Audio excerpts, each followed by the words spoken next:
now, little Joe. 2 months and you're skinny as ever. Yeah, a little uglier maybe, huh? And a little bit smarter. I got $5 more head this year than you did last year. Hey, you hear that, Adam? I think that calls for a celebration. Yeah, you know, I think it's time little Joe took a look inside Julia's palace, huh? Adam, I said a little celebration.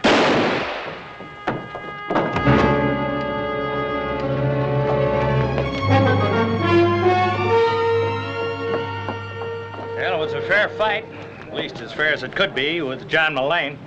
She's not hurt too bad. Come on, let's get him over to Doc Martin's.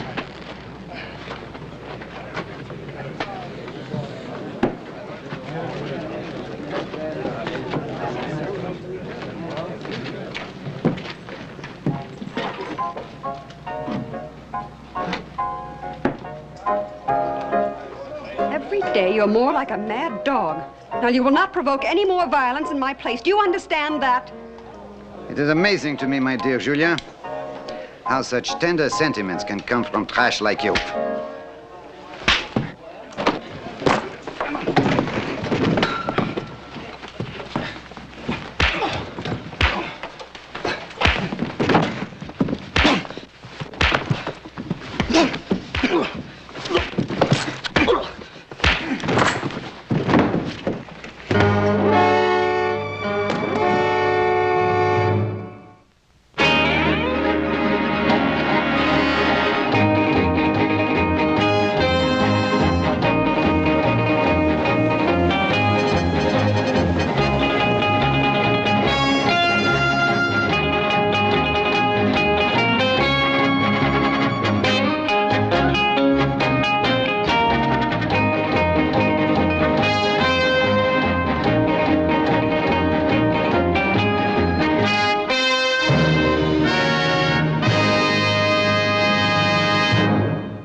Welcome to Julia's palace, Mr.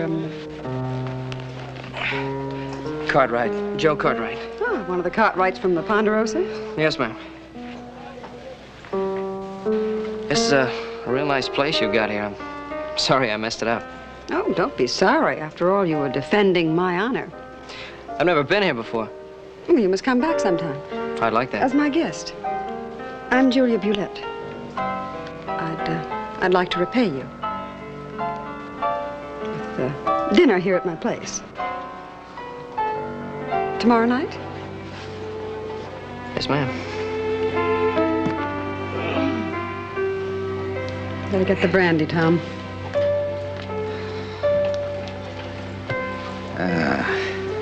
We are of the same kind, you and I, Julie. Where men are concerned, we are the messengers of destruction. You do it through the heart, I do it with the gun. Does it matter to you which way it happens to this young man? Pa, you think Julia Bulette might have known my mother? No, I don't think that's very likely. Yeah, why not? They both lived in New Orleans. Yeah, they might just as well have lived on opposite sides of the world. What do you mean? What I've been trying to say is that the only thing that Julia Bulette has in common with your mother, the fact that she's a woman. Yeah, she's the most beautiful woman I've ever seen.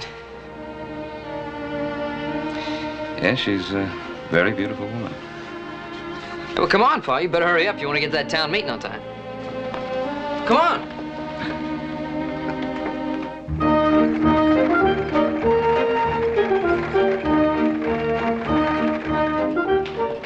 This is a meeting that'll be attended by Virginia City's leading citizens. Now, sure you don't want to come along? No, thanks, Pa. I got some other plans.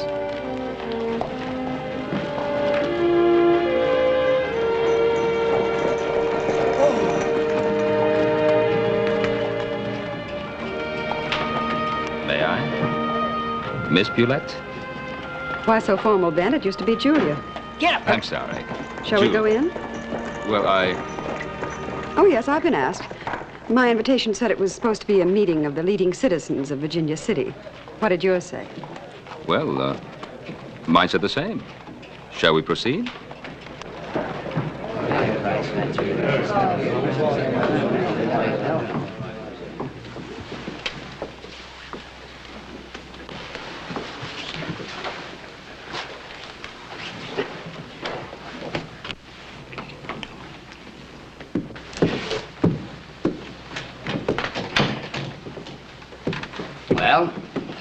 Looks like everybody's here that's going to show up, so we might as well get things underway.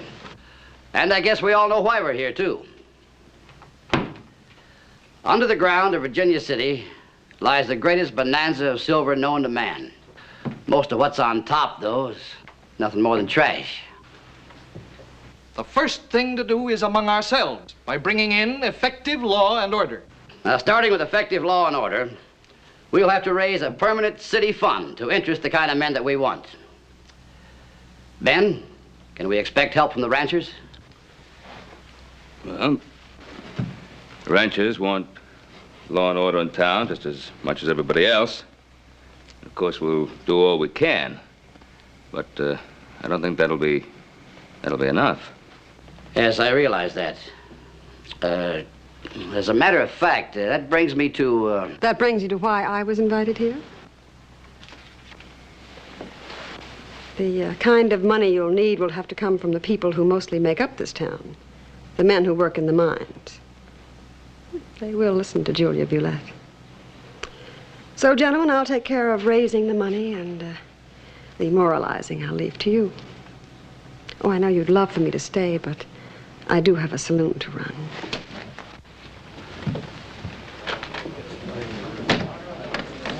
As well as an appointment to keep.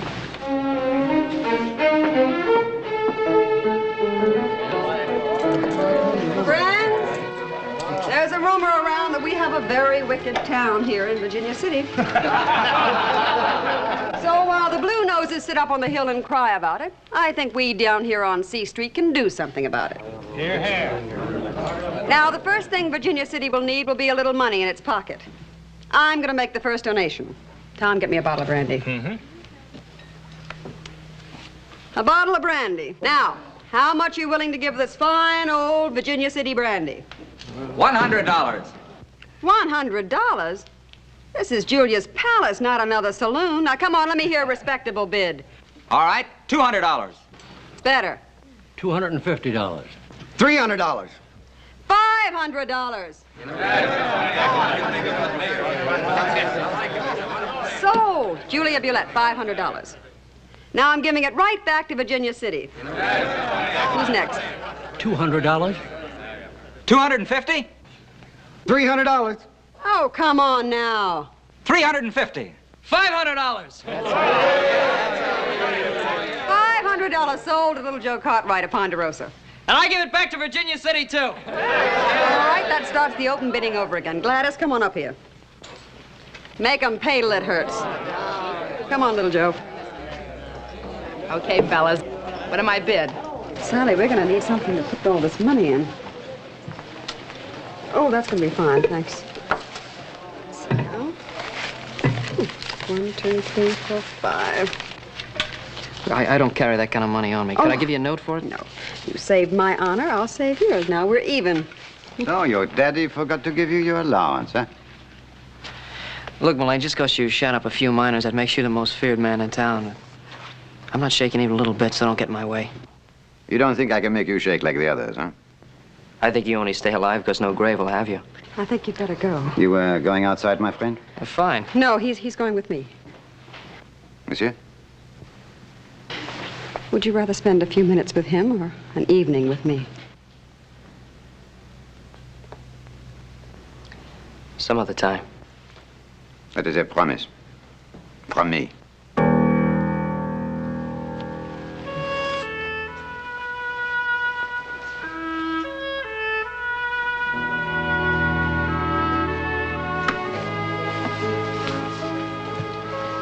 Make yourself comfortable.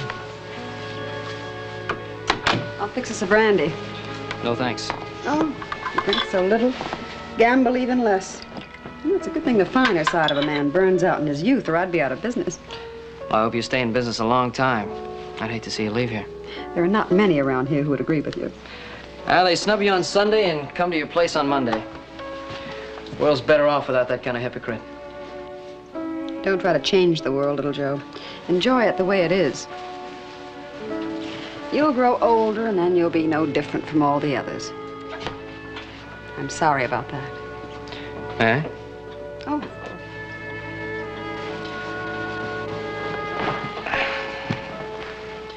Could have had your pick of any man in Virginia City. Why'd you ask me here? John Milan might have killed you. Milan? How'd you happen to make friends with a man like that? It's a long time ago. There's companionship between us. He's not fit to wipe your shoes.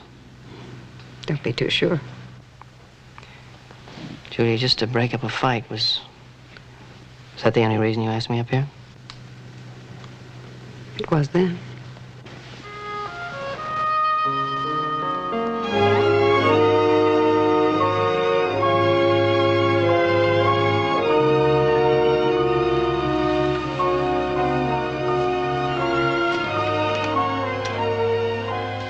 Is anything wrong?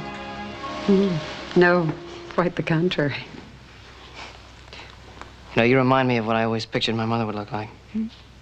She was part French like you, came from New Orleans. And she was a very beautiful woman. All right. Tell me about New Orleans. I'm afraid it wouldn't be as your mother saw it. From different sides, a mountain never looks the same. I don't understand. You will. Goodbye, little Joe. Go home where you belong.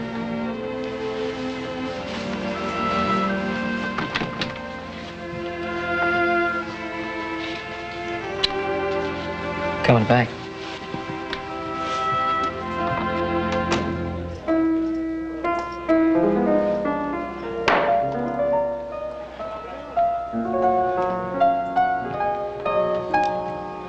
And now for that little promise, huh? Just relax, Mullane. I believe I'd do like he says if I was you. Me and Adam figured you boys would be about ready to settle something. Now, why don't you settle it like gentlemen? A horse will hold your coat.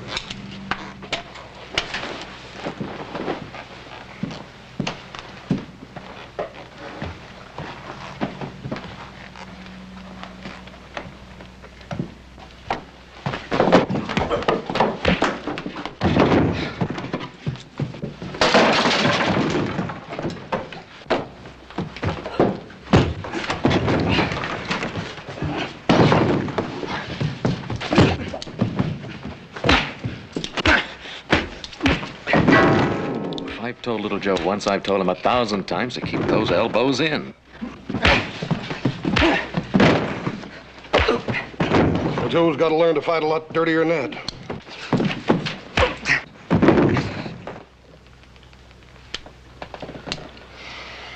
A couple of beers, Tom.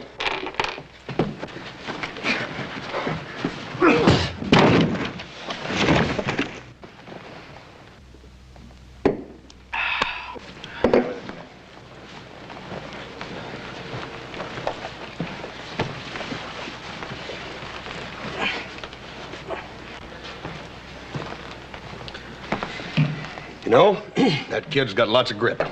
One of these days, he's gonna be able to whoop that Frenchman. Yeah, but this wasn't the day. Tom? Bye-bye. Thank you, Tom. We'll see you. All right, Huss.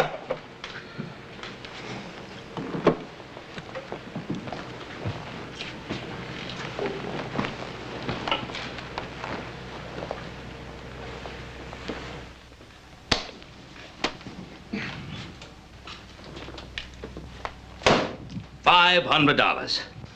I told you I'd work it out. It's not the money, little Joe. I was planning to give more than that to the fund anyway. It's just that I think you're beginning to make a fool of yourself. Why? What's wrong with her? Oh, nothing. She's a fine woman. All right, what is it then? Well, it's just that... Well, she's seen much more of the world than you have, boy. I see. That makes her bad.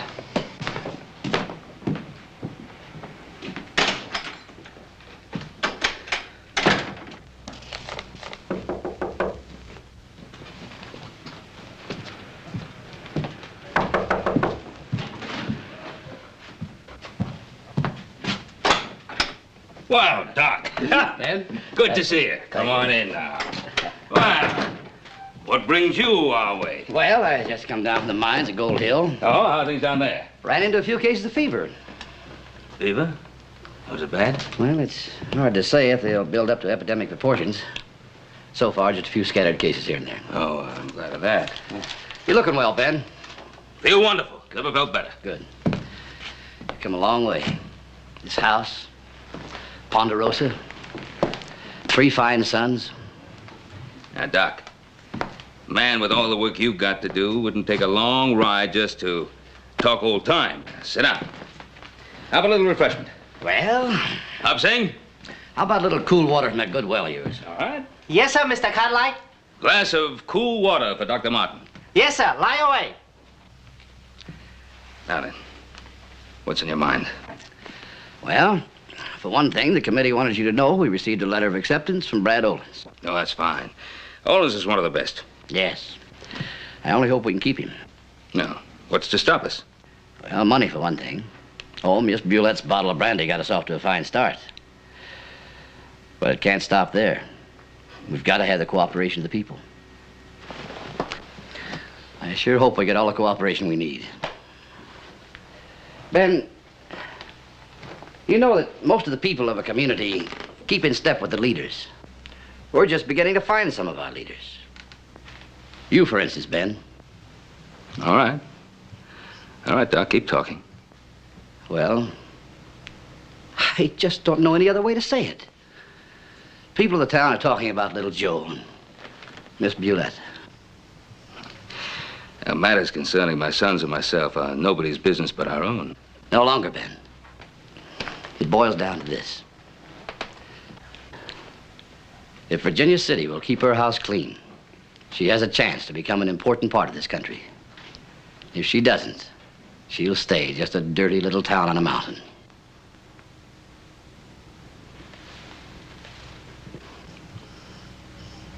I'll talk to Julia, Doc.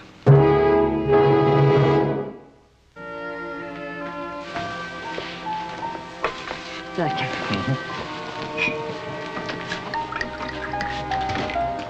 Brandy, Ben? I promise you it's the very best. I'm sure it is, Julia, but no thanks. I'm finding out the Cartwrights aren't much of a drinking family. No, that's true, but very much a family. Go on. Well, Julia, you know, the boy's young. He's full of life. Well, I can understand how he could appeal to you. It has. You know, with you, this is a passing thing. It's different for little Joe. Different how? Did he ever tell you about his mother? Yes. You never really knew her. She died when he was very young. You were the only other woman of French ancestry he's ever known. That and the fact that you also come from New Orleans, well, makes you something special in his eyes. But not in yours. No, I guess not. Have you told little Joe to stay away from me? No. I prefer him to hear it from you. And just what is it you'd like him to hear from me? Well, the difference in your ages, your ways of life. Not to mention the fact that the whole town is talking about us and what that could do to a young man's reputation. Yes, there's that too. Mm-hmm. I'll think about it, Ben. Julia, you're wonderful. I knew I could count on you. You know, this really will be best for you, for everybody.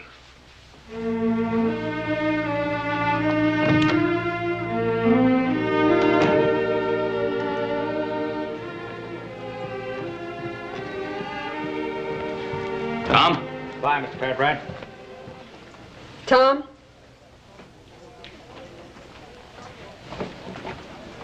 Has little Joe Cartwright been around? No, but I passed the word along that she didn't want to see him anymore. I changed my mind. But Miss Julia. I said I changed my mind.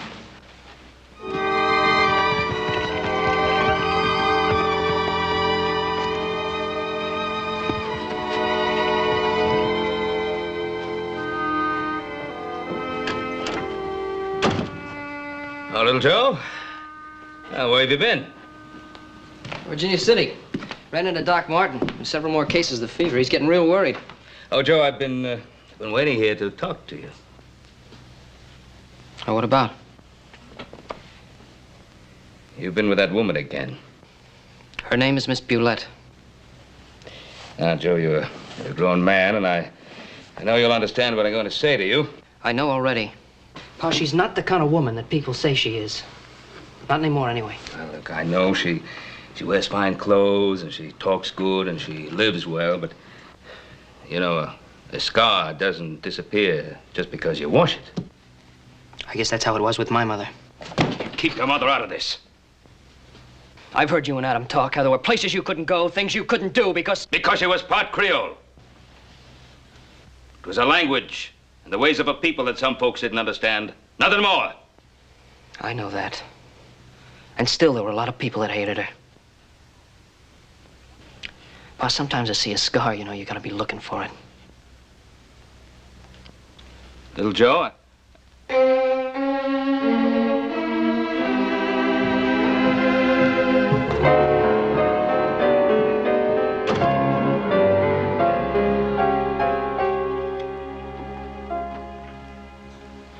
No, thank you, Hopfing. I don't want no more. Only one piece cake? This dang cake's flat. The cake is not flat. For 2 days now, whole length is flat. No fun, nobody eat, no good without little Joe. I just talked to Charlie. He's been in town. Seems the kid's having himself quite a time with Miss Bulette. They've been seen just about everywhere. you must be enjoying this. You know, it's doing something for little Joe.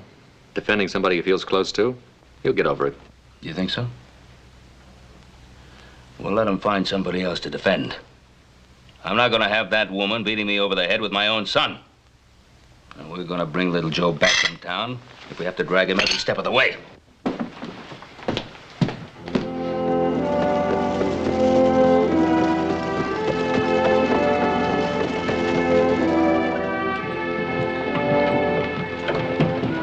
Well, he's not in there. Let's move on.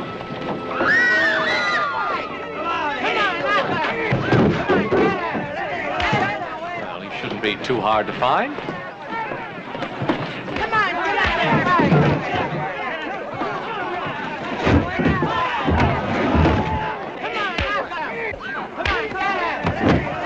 Bring it up. I said bring it up. Ben! Ben! You ought to be ashamed of yourself. You certainly should be. What for? For protecting my boy when the whole mob was trying to take him apart? Well, what that mob was doing to your boy's nothing compared to what he did to the inside of my opera house. He wrecked it. Take a whole week to put it back together again, and it was nothing but uncalled for violence. Uncalled for? What do you call what you did to Miss Bulette? Now, wait a minute. What's all this about? Perhaps I can explain. I have a box loge in this theater. Mr. Romley had it draped so it would be separated from the others. A new policy of the management. I accepted it, but my escort didn't.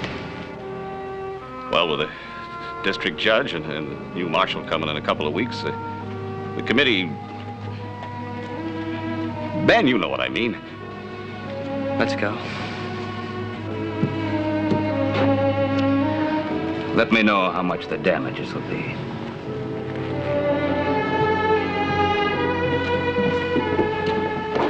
Now, you're coming home with us. You can make me go home, but you can't make me stay there. All I want is a chance to decide a few things for myself. I'll get the carriage. Now, why do you have to fight me and the town using a boy as a weapon? It's the only weapon I can use against you and win. It's quite a victory, isn't it? Ben Cartwright's son defending the honor of Julie Bulette. It's even more of a victory. I have the help of his father. Ben! Oh, Ben! The fever's not an isolated thing any longer. It's all over Gold Hill. It is an epidemic. We'll be in Virginia City by morning. Chances are it's the water. There's plenty of pure water in the Ponderosa. Adam, Hoss, get the hands together on the ranch and get some water down here. Yes, sir. All right now, folks, I'll need all the help I can get. Beds for the patients, men to transport them, and women to tend them. What I need is good water, shelter, and volunteers. Now, who'll be next?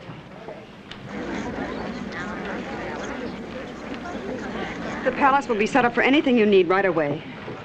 Well, thank you, Julie. All right, who else?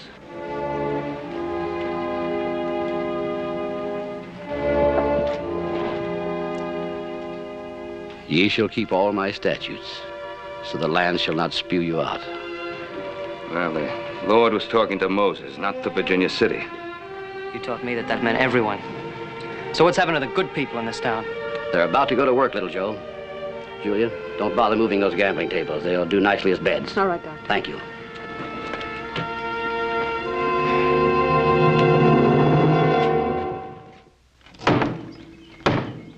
Well, it's going to slosh around a little bit, but that'll have to do. Take her on down and fill her up with water and take her on into town. As soon as it's empty, bring it back.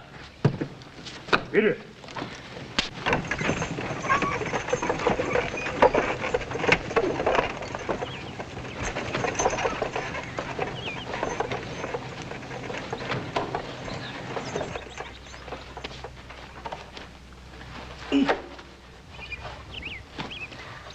No, Hobson. Let me show you. See here. It's easy when you know how.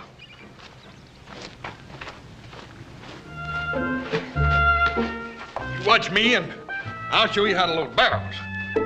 You can't use your back strength and your muscles. You got to use your head, Hobson. That's right. You use your head your way, I use my head my way. Yeah.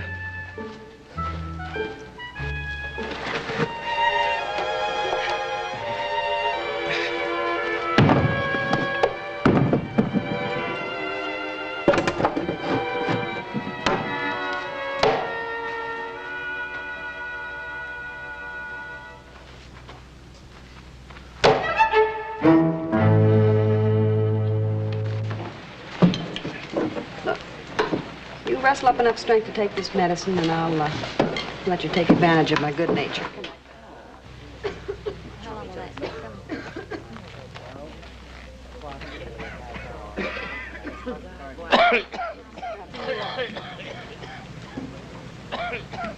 Well, we're saving 2 for everyone we're losing. An epidemic like this, that's a victory. Well, those that are healthy are beginning to leave this town in droves.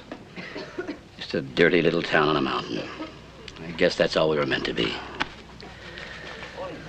But if to change it means crucifying people like her, I say it's not worth it. Hey, Doc, I got you 3 more volunteers. Oh, good. Oh, Pete, I thought you and your crew were pulling out. Well, maybe it's like little Joe says, Doc. It's our mountain. We dug right into our insides with a little more than our bare hands. Well, it ain't decent to let some stinking thing like a fever chase us off. Mr. Cartwright there can show you plenty to do. You come with me, Pete. Joe, I've got something for you to do. Take a break. No, Doc, there's still a lot of work to be done. That goes for Julia, too. You two have been working for days. I need help, not new patients. You do as you're told.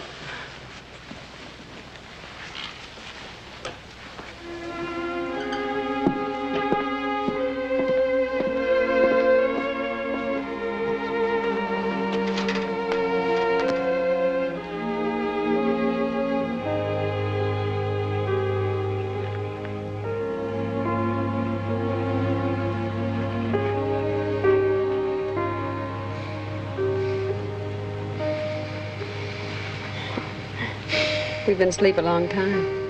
Yeah, I dreamt I was in New Orleans. Yeah, it was a beautiful place. Virginia City's a long way from New Orleans. I'm gonna go there someday. Maybe to live. This is where you'll stay. No, a man goes where he wants to be. I've watched the way you handle people here. Man stays where he's needed. And you?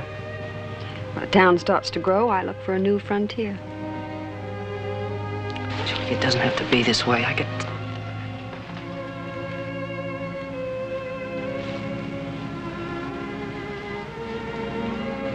Your mother was French. Do you understand the language? Some of it. Cela aurait dû arriver il y a des années. It should have happened many years ago. Someday you'll know what I mean. You'll also know why you must stay and I must go.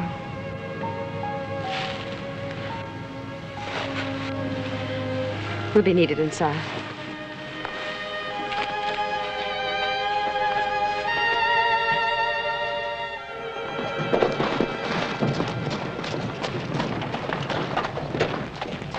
You know, I think you're gonna make it. Well, I checked most of the mines, and there's not one new case of fever, Doc. More than half the men have gone back to work. Good. Then we'll move the last of our patients over to the meeting house. Boys, let's move these blankets and beds over to the meeting house.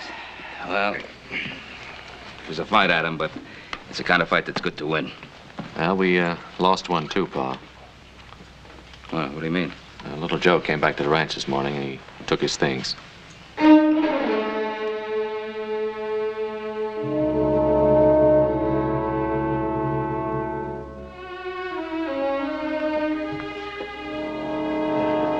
Now that this is over, Julia, this thing with little Joe, I should never have interfered.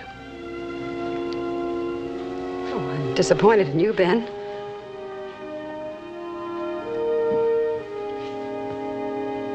Disappointed? A man of strength should never let sentiment interfere with his convictions. I'm the same woman I was before the fever. Well, I haven't changed either. And nothing has changed between us, but I won't gamble with something I can't replace. If it's little Joe's wish, you're welcome to become part of the Ponderosa. That's quite an offer. Especially since you don't think I'm good enough for him. Whether or not you're good enough for little Joe is something only you can decide.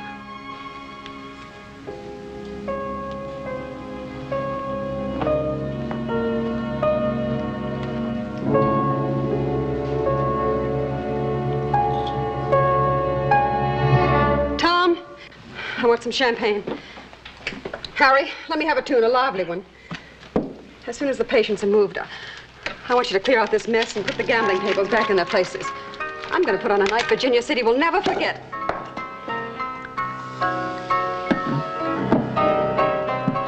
Well, after the fever, that should be a great celebration. Celebration?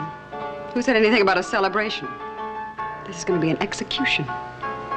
Julia Bulette, destroying the sweet innocence of youth.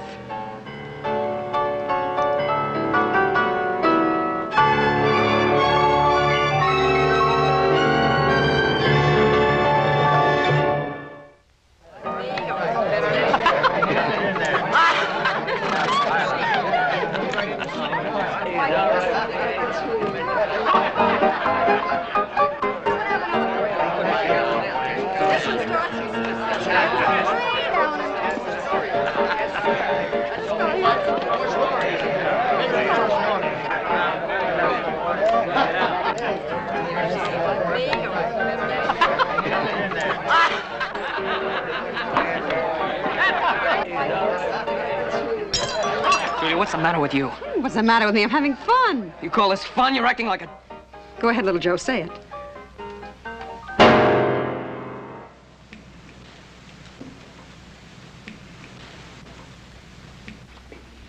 Mr. Cartwright, I think I've told you to stay away from Julia Bulette. It has been a short life for you, my friend. Let us hope it has been a pleasant one. John, listen. I listen. I listen about this important thing I must do for you in Sacramento City. And I discover it is something which could have been handled by mail. John, please, don't, John.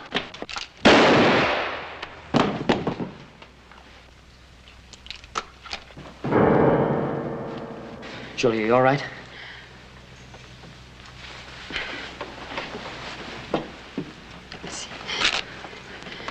It isn't a bad one, won't Sherry? Go upstairs. I'll fix it.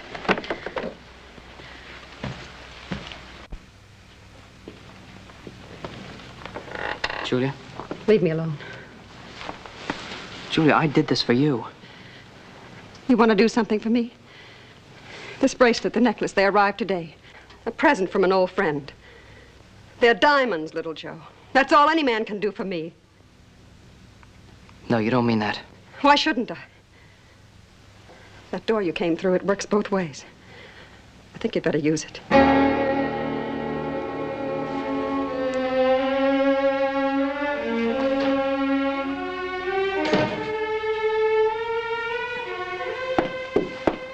Yes, Julie.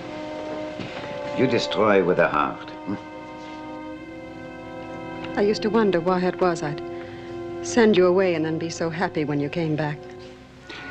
Perhaps that is because we are cut from the same piece of cloth. Perhaps it's because in order to hate you, I had to hate myself. As you said, we're very much alike. One cannot change this, Julie. One can try. I don't want to see you anymore, John. You have said this before.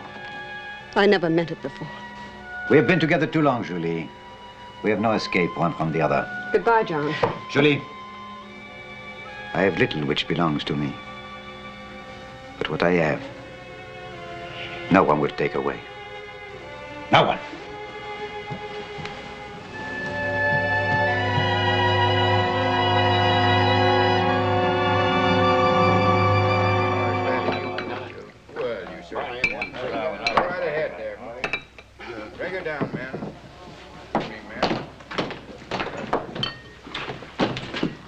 Little Joe, we heard what happened over at the palace.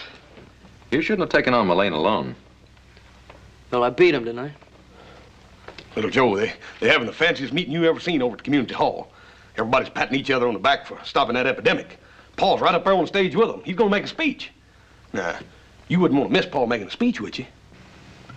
Everybody's patting everybody on the back, huh? Well, it's a real fine meeting. Come on, Joe.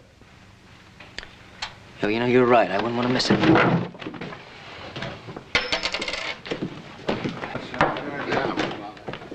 As nobody, Virginia City has a right to thank more than Ben Cartwright. Thank you, Mr. Romney. If we've done anything Yes, sir, boy. Thank you, Mr. Romney. Oh, and thanks to you, too, Doc Martin. And I want to give a special thanks to all you honorable citizens.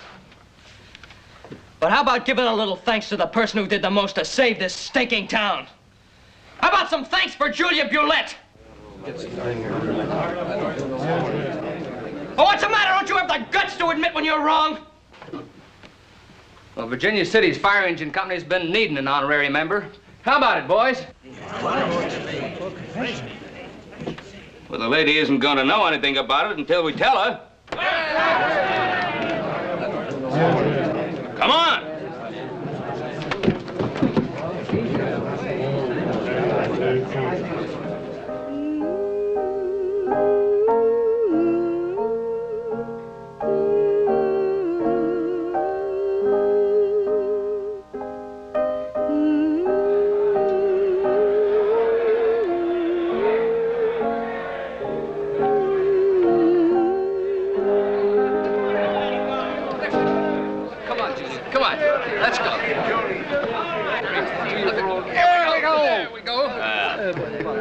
Well, little Joe, it was you who got us here, so you ought to be the one to say it.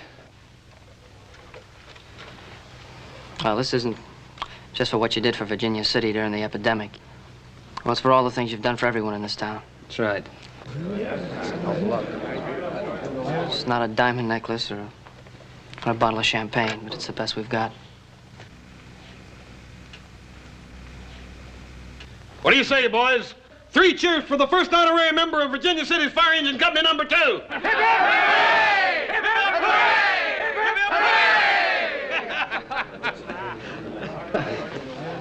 There's no diamond necklace that goes with this either, but I'd be especially proud if you'd consent to be my wife.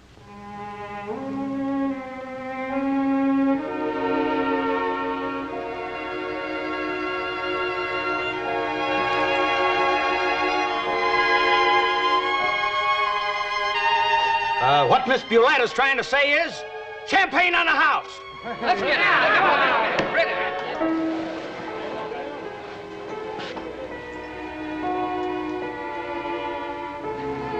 Having faith in no one carries a special kind of security.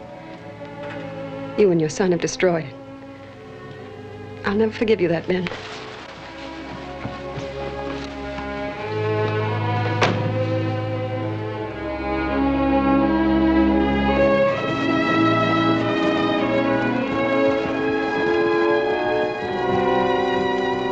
Hello, Ben. George?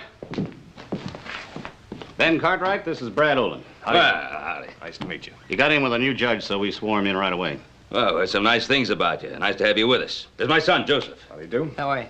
You're, about a week early, aren't you? Oh, a week early, but a day late. Oh? What do you mean? Julia Bulette was knifed and robbed last night. How is she? It's bad. Doc Martin's with her. A couple of miners saw a tall, dark man coming out of her place just about daybreak. John Mullane. That's the name. We followed him up this way. He's probably headed for Lake's Crossing. Me and Adam will show you the way. Oh, that's fine. We'd better get going. Oh, Joe. Miss Bulette sent word she'd like to see you and your dad.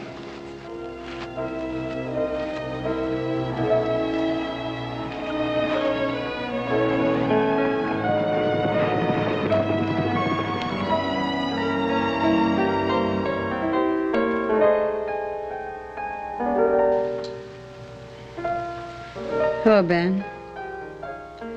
You've been asleep a long time.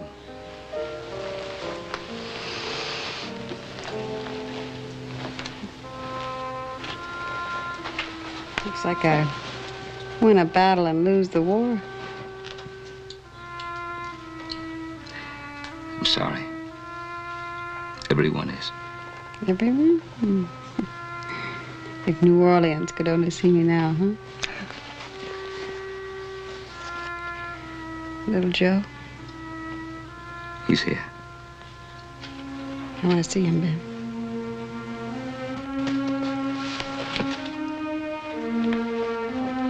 Ben? Last night you and the rest of Virginia City gave me a present. Now it's my turn. I'm going to give you back your son.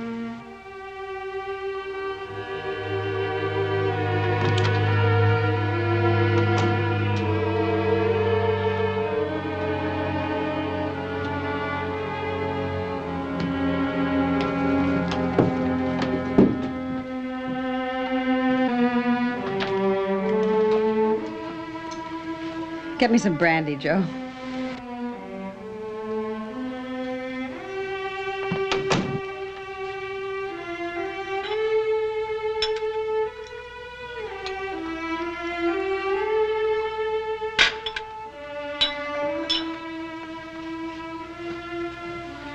I shouldn't be giving this to you. Oh, this is the way I live, kid. Are you gonna be all right? I don't care. Couldn't have happened at a better time if I'd lived to be 1,000. We beat him, Joe. We beat the apple knockers. What? The high and mighty Blue Noses. We took them for the ride of their lives. That play of yours. Bringing them in to lick my shoes just when they were right. They meant every word of that. Sure they meant it. It makes it so rich. They'll hear me laughing every time they pass my grave.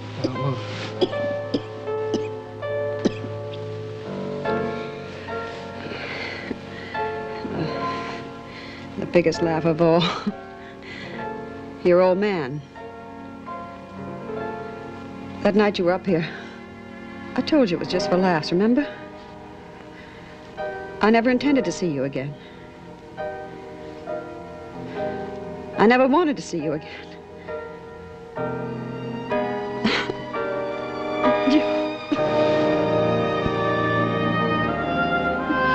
Oh. You better go, Joe. The doctor wants me to rest. I'm coming back.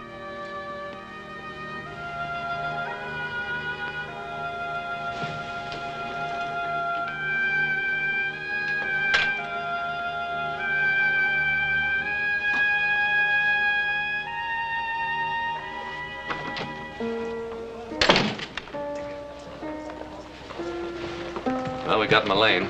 He had our diamonds in his saddlebags.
There's a fine man, that Swede.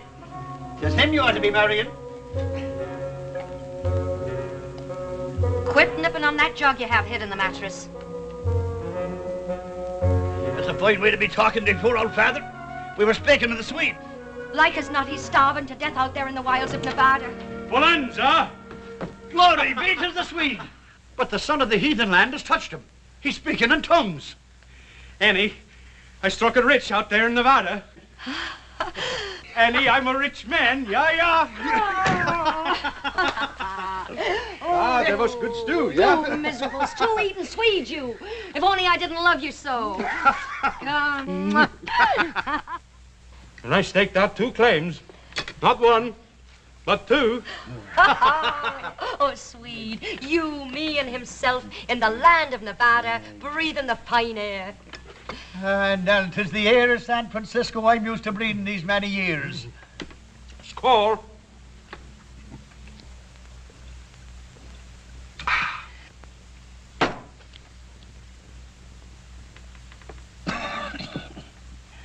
I'll tell you what we'll do. You two go on and get the silver and gold and bring it back here to me. And have you drink it up faster than we can dig it from the ground. We all go. Well, I tell you both, none of us got to go. I'm going to sell the claims right here in San Francisco. Sell them? Whatever for? Well, I tell you the truth, Annie. After 6 months of eating that dry, miserable grub, I'm sick and tired of Nevada. Well, I ain't. And one of these claims is mine, Swede Lundberg, for I grub-staked you. And don't you forget it. You go ahead. Trade yours for a bottle of whiskey as you'll like as not do. But himself and me is heading for Nevada. Oh, no, me darling. 'Tis here I belong with the good salt air in me lungs. And the whiskey in your insides. The both of yous. We go to Nevada. Now you mark me. Mark me well, Annie O'Toole. One whiff of that heathen air and I'll die. We're not letting this get away from us.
Ponderosa, Pa, this isn't any of our affair. Oh, son, we can't ignore the rest of the world. We're the only stabilizing influence in the country. Hey, well, you sure stabilized that one, Pa.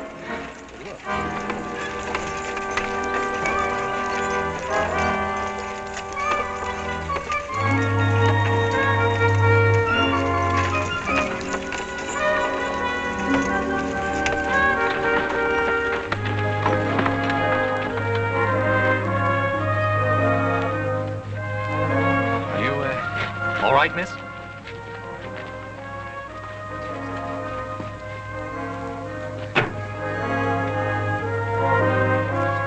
Hey, Pa. What is it? The dead man. Who is it, miss? It's himself. Himself? Me sainted father, Kevin O'Toole. Are you able to tell us about it? Cooking breakfast I was this morning on me mother's stove. Himself was a great one for hot cakes. He strangled and died. From the hotcakes, ma'am? Do you question my cooking? The hot cakes, he says. 'Twas the air that choked him, just as he said it would. Annie, he says to me, one whiff of that heathen air and I'll die. He said it and he did it. Thank you, I'm all right. He wouldn't want me grieving. As a matter of fact, I'm proud of him. Proud of him? Why not? It's the first time in his life himself ever did exactly what he said he'd do. Well, we're all dreadfully sorry, miss. If we could offer you the hospitality of our ranch until you return home. Why, don't you talk grand, though. Oh, thank you. I'll be staying here. Here in Washoe Diggins? Half a minute. Here we are.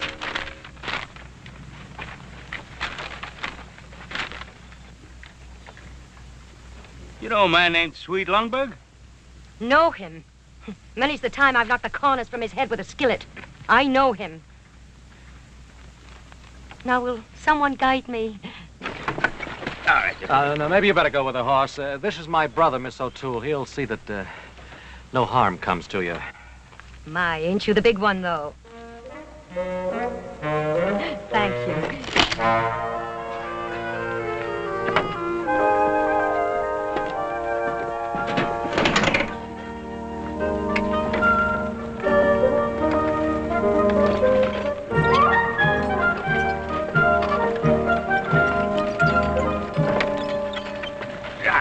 There'll be no more of that. Oh, won't there? That woodpecker of a Simpson jumped my claim. Now, stop it now. Now, in the absence of formal law, you still have your miner's law. But who's to enforce it or decide on it? Appoint yourselves a referee. Or if you have a serious dispute, hold a miner's court. I'll hold with that. But there ain't anybody around here I can trust, except Ben Cartwright himself. Thank you, fellas. Thank you, Clayton. But I'm afraid my time is fully occupied. Well, we'll vote on it. All those in favor of Ben Cartwright acting as dispute referee, speak up.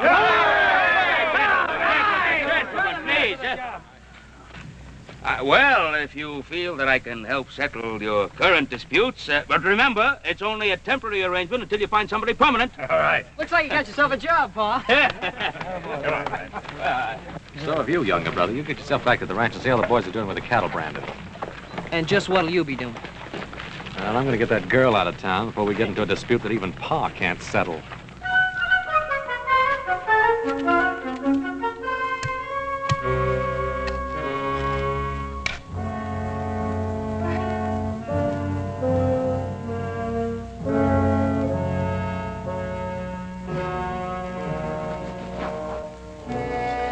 Best I could do, ma'am. Thank you.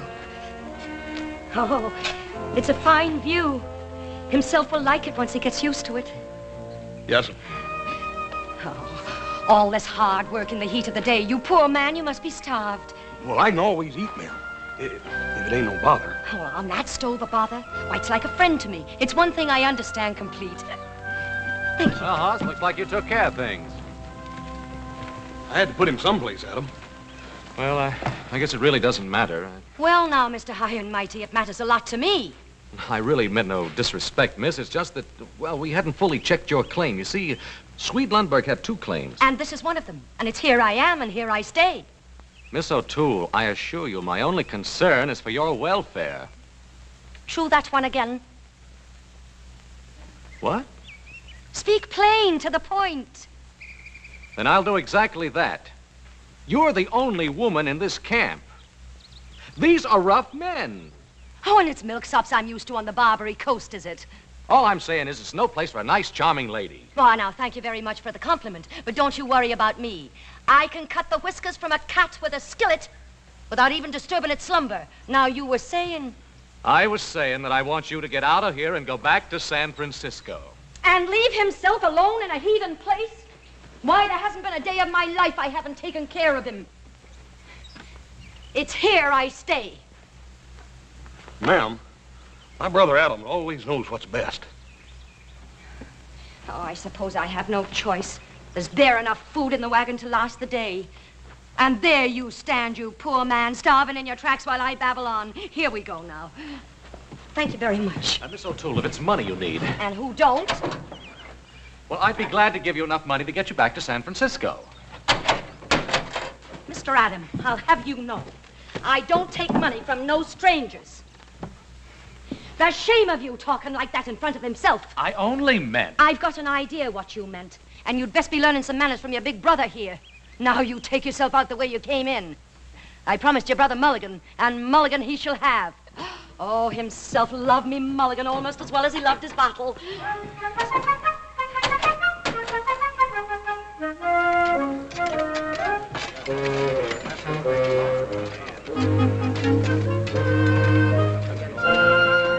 Woman cooking, that's what it is. Woman cooking, come on.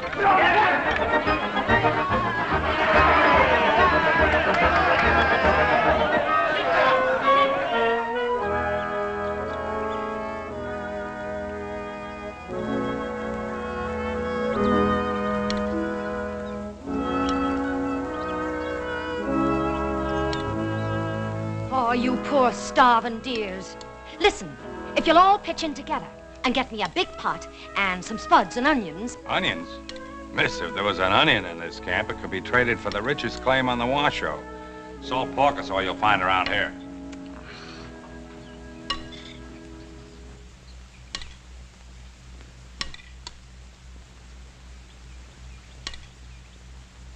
Miss O'Toole, if you won't accept money from me... You trying something with this lady? But he ain't getting no place with it. I'm only trying to help her. I told you I don't take money from no strangers. Who's offering you money? Now, I was watching these men and their interest in your culinary arts. Watch your tongue.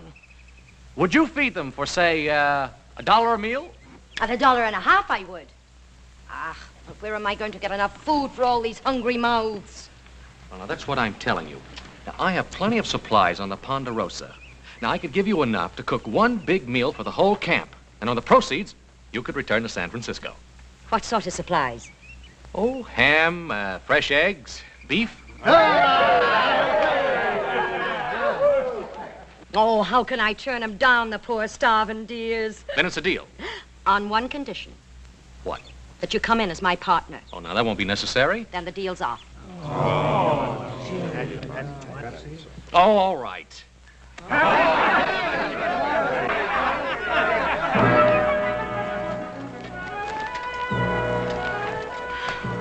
Oh, a lovely thing it is. Adam, you're a darling man. And to think I took you for a snibberblot. A what? A snibberblot. 'Twas a saying himself had for the nabobs that lived on the hill and looked down their noses at us on the Barbary coast. I mean no offense. It's just your grand manner. But, Adam, you have a heart, and I could kiss you for it. We'll need a name for the place, a menu with prices.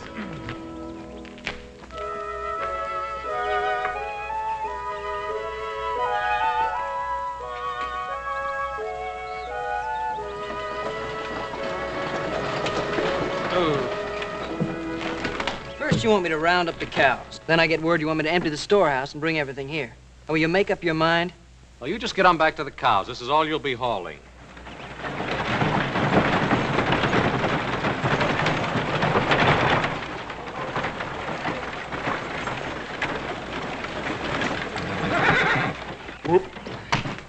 Just what's this all about?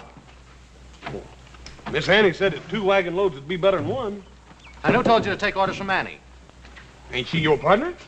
Well, for this one load, for one batch of meals, and then back she goes to San Francisco. Now, Adam, the men are pretty excited about the eating place they got here, and they ain't gonna like it much if you close it up before it even gets open.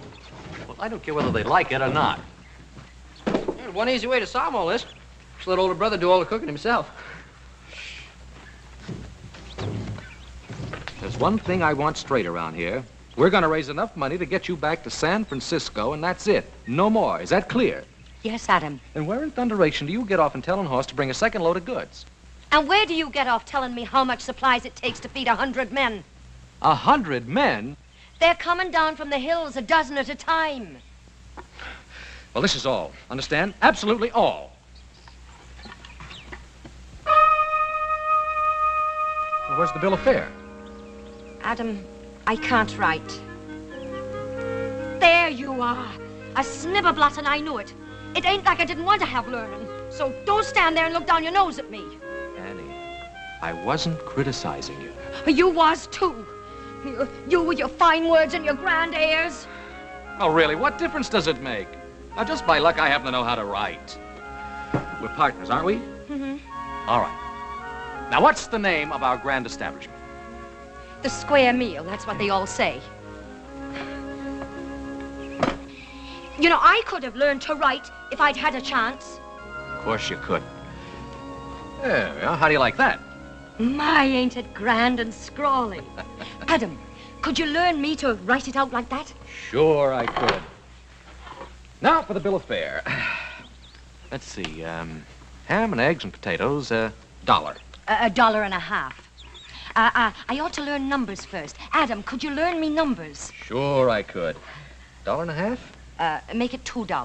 $1.50 a mulligan by the plate. Being in business, it's good for me to know numbers. Adam, could you really learn me to write numbers? Could I teach you? I don't know, could you? Oh, $2 for the stew. The supplies are all unloaded, Mr. Delmonico. Oh, himself will be so proud of me, being in business with such fine gentlemen. Adam, we're running out of wood. Will you cut some? Oh, I guess Annie doesn't know how scarce wood is around here. I brought some from the Ponderosa right here in the wagon. Start cutting it. Adam.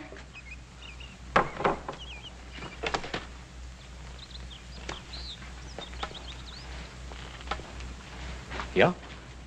Look, in spite of me ways, there's a heart in me. I mean himself.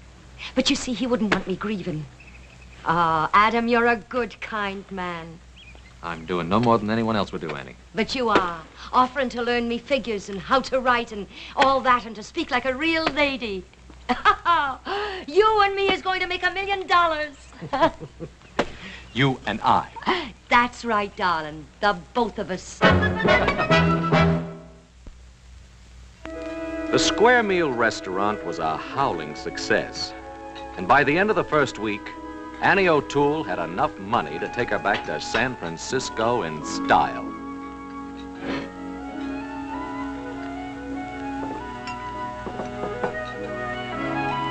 But Annie showed no inclination to leave. And I discovered that although she couldn't write writin', as she put it, she did have quite an eye for business.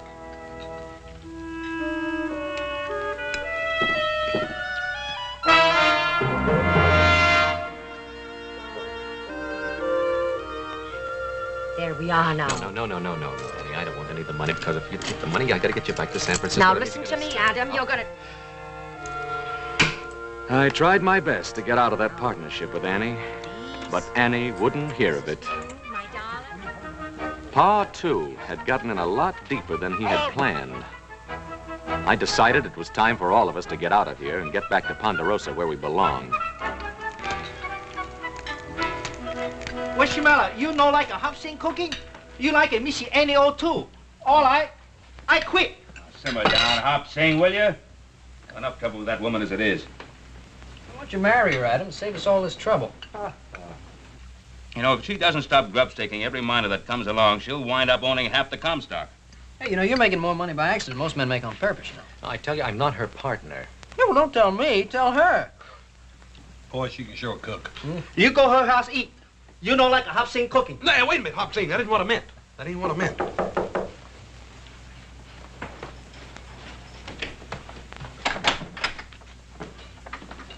Mr. Cartwright, I can talk to you. Sweet, when'd you get back? Come on in. Well, I've been back a couple of days. Sit down. Oh, thank you. Oh, am I glad to see you. We have a mutual friend in town, Annie O'Toole. Well, this here's what I come to talk about. They tell me you settled all the complaints, Mr. Cartwright. Oh, just trying to establish some degree of order. Oh, what's wrong, Sweet? Well, you see, when I left here, I staked out 2 claims. And the one I give to Annie and the other I sell in San Francisco. What's the difficulty? Well, I don't know which one I give to Annie or which one I sell. That should be simple enough. Annie has her claim, and I assume the man you sold to has his. Adam, have you ever tried to reason with Annie O'Toole? Well, I guess we ought to look into it, Pa. All right. Well, Miss Cartwright, it seems clear enough, doesn't it? I'm obviously the legal owner of the Sweet Lumber Claim Number 2. Yes, it would seem so, Mr. Spain. And by simple process of elimination, Annie O'Toole must own Swede Lumber Claim number 1. Yes. Then I insist you throw her off my property. Mr. Spain, we're not here to throw people out. We're here to settle disputes. Maybe we talk to Annie about this.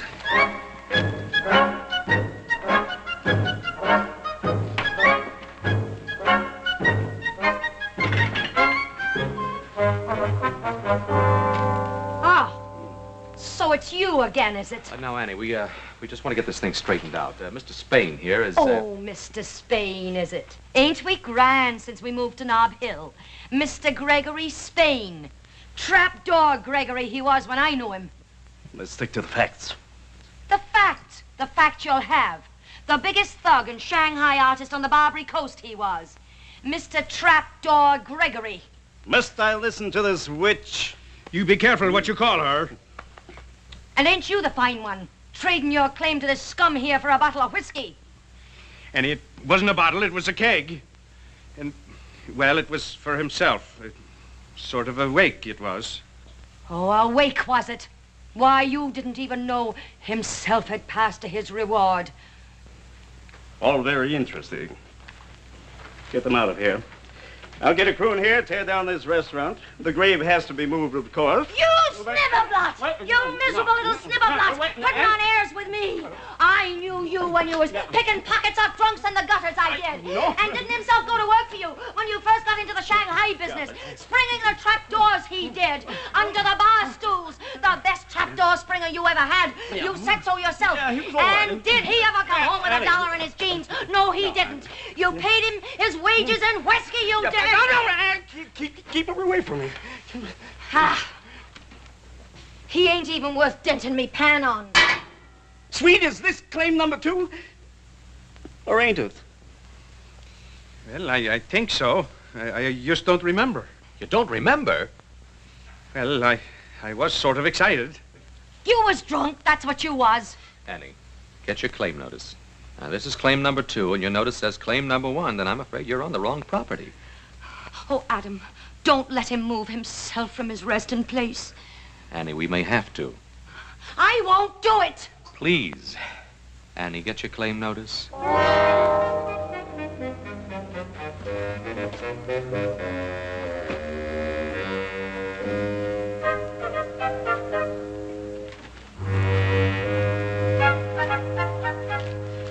Claim number 2, you say. You read it, Adam. You know how poor I am at reading.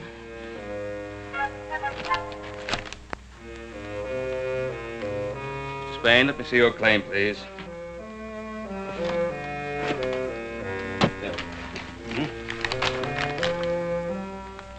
They're both for claim number 2. What? You altered yours. It's a forgery. I'll throw you out of here and himself along with you. No, this can all be settled, but not in this manner. Come along, Mr. Spain. Oh, Annie, this will get you no place. Gregory Spain, snibberblot, thief, crook, that's what he is, accusing me. Annie, one of these claim numbers has been altered. Oh, Adam, I just don't understand business. Annie, did you change your claim number? Oh, how could I do it?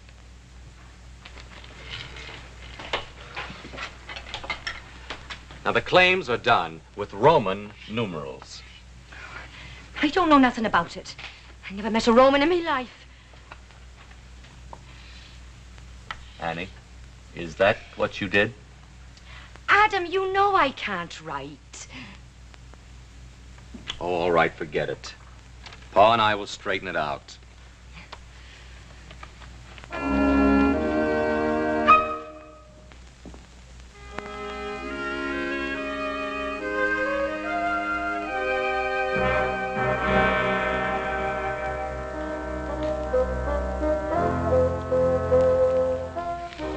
Don't you worry about it, darling. For 10 years, I've been waiting to get Trapdoor Gregory in me clutches. The way he done you out of your wages. And you the best trapdoor springer he ever had. Don't you worry about it. They won't be disturbing your rest. Not unless that Trapdoor Gregory pays for it, they won't.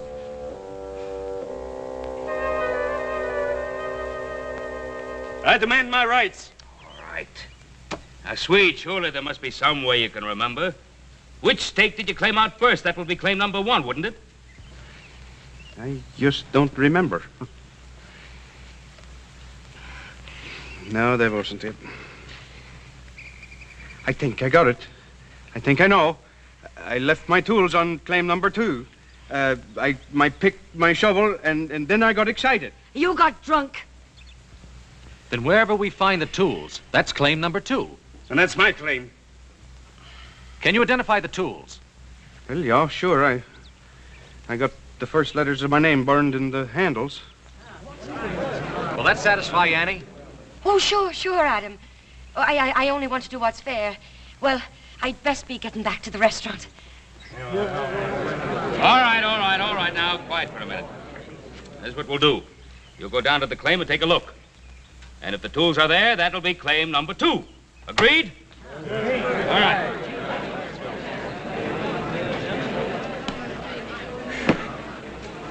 I sure hope those tools aren't on Annie's claim. Spain's a crook if I ever saw one. There's some tools over there, all right. I used a pick and a shovel when I dug that grave. I was afraid of that. All right, let's get at it. No, listen, darlings, listen. You can't go looking for tools on empty stomachs. Give me 1 minute, and I'll get the mulligan pot going. No, we didn't come here to eat. We came here to see justice. Sit down. You'll get what's coming to you. I wish you would. All right, Annie, bring on the food. We're all for you. I ain't hungry.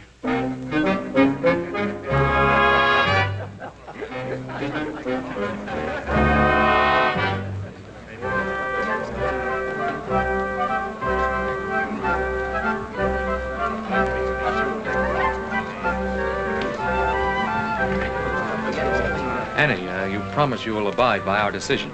Oh, yes, I will, Adam. That trapdoor makes me mad, strutting around like a peacock.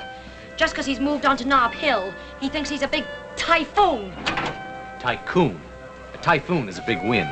That's him.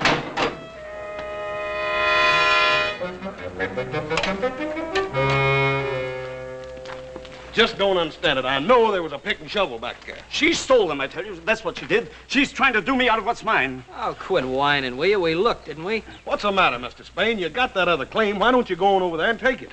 I ain't through with you yet, Annie O'Toole. I'll have what's mine. Why don't you go spring a trapdoor? Come on, little Joe. Goodbye, ma'am. Annie, I don't know what your game is. There you go, suspecting me. And me figuring the only man I could count on were you. Was you. Well, you wasn't.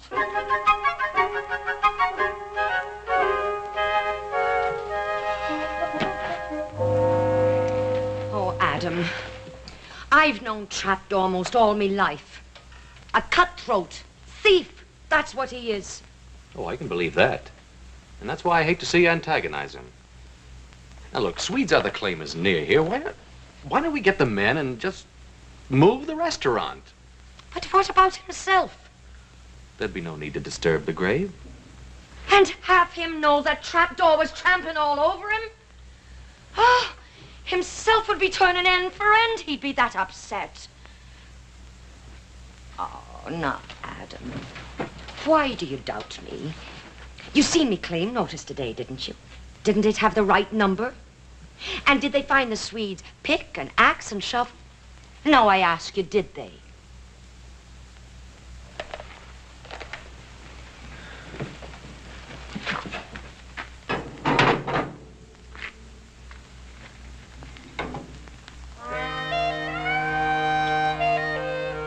There's such a shortage of wood around here. Sure there is.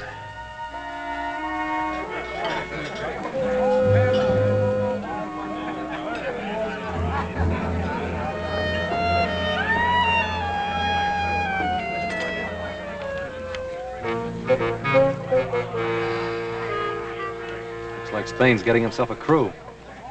Yeah, he's been at it for the last hour. Must have talked to 10 or 12 men. Yeah, he sure knows how to pick the tough ones, too. Maybe they've decided to work claim number 1. I doubt it. Why don't they just trade claims? After all, one's just about like another, and besides, Annie has a father buried over there. Isn't anything sacred around here? Not where silver is concerned. It would seem that Mr. Kevin himself, O'Toole, is buried atop the richest strike ever made in the Washington. Keeping the news of the big strike quiet is about as easy as hiding an elephant under a walnut shell. Everyone wanted in on it. From the looks of it, Annie was getting her share of the Bonanza, too.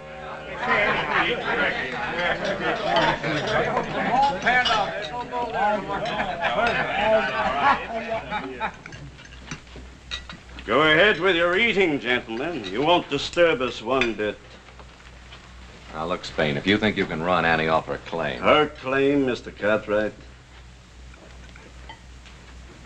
Sweet.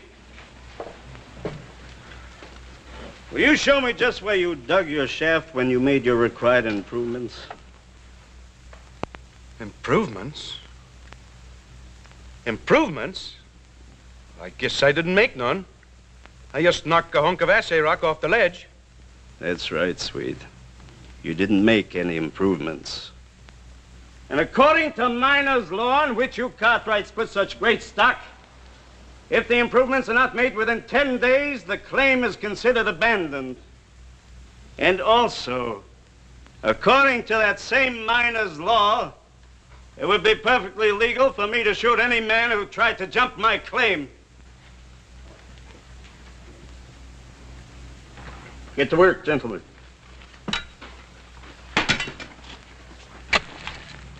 Adam, can't you stop them?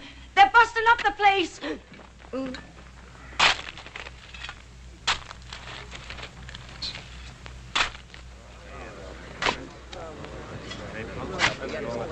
An experimental hole, gentlemen. It's only a very small charge of powder, but perhaps you should stand back.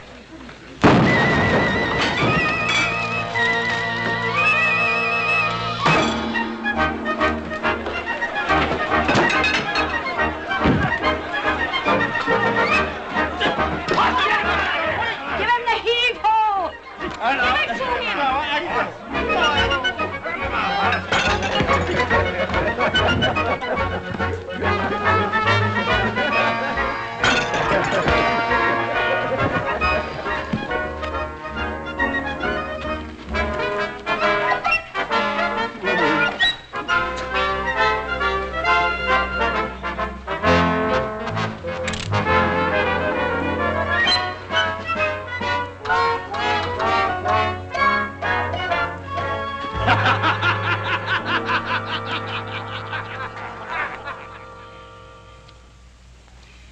It's only fool's luck that someone wasn't killed. And unless this thing is settled, someone will be. It's already settled. That's my claim, and she's on it, and I mean to throw her off. Quiet! Quiet, all of you! All of you!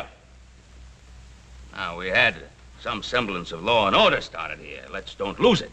Now, the way I see it, the only way to settle this is to hold a miners' court. Hear all the evidence. Everyone in camp acts as jury. I'll give you his evidence. Trapdoor Gregory is a pickpocket what made good, and that's all he is. Miss O'Toole. I wouldn't take his word for the time of day. Annie, will you please be quiet? Now, Pa, I think the miners' court's the right thing to do. You have no right to think. But, Pa, it's me, Adam. Well, as far as I'm concerned, young man, you are the partner of the defendant. And if you say one more word to me before the trial, I'll fine you for trying to influence the referee.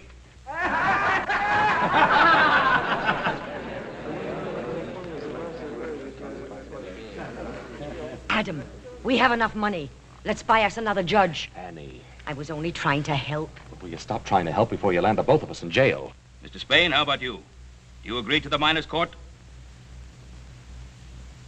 Plaintiff agrees. Miss O'Toole? I think you're a sniveler. Miss O'Toole agrees. All right. Now you have a half hour to prepare your cases. Annie, I may as well tell you right out. I don't think you have any legal right to this claim. Well, Adam, I wasn't thinking of legal rights. I was just trying to think about human rights. You know, I'm human, same as anybody else. Of course you are, Annie. Oh, I don't mean to complain, Adam. But all these years I've worked hard, dreaming of one thing. That someday I'd get to live like a lady. Annie, why didn't you get married? Oh, I wanted to. But nobody ever asked me. Adam, you won't walk out on me now, will you? Don't you worry. I'm not going to walk out on you.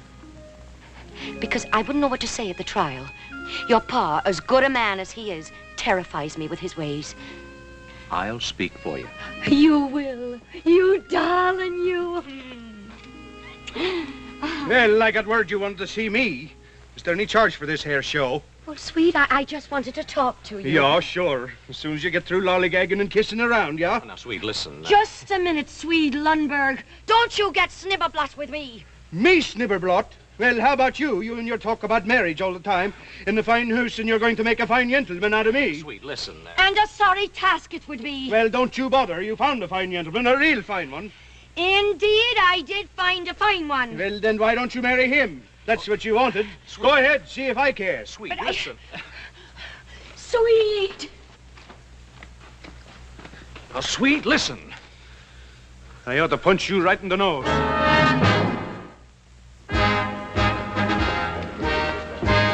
Things look bad for Annie, Adam.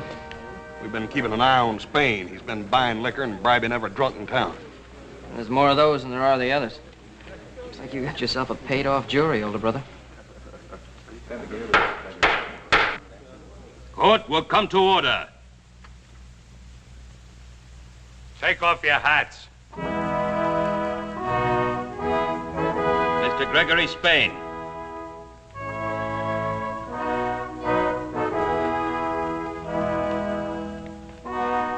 Your hat.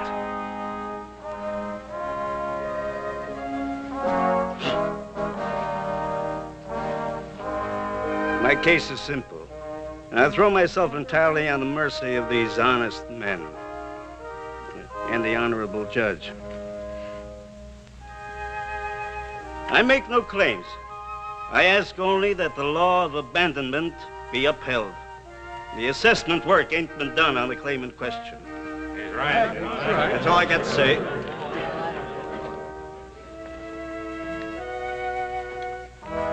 Your hat.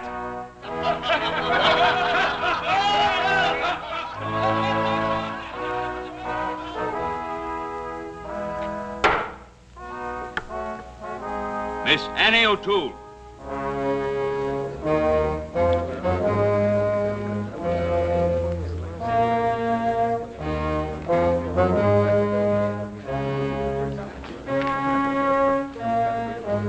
Miss O'Toole. Adam, I need you. Miss O'Toole. Please. As one of the partners of Cartwright and O'Toole, I'll present our case.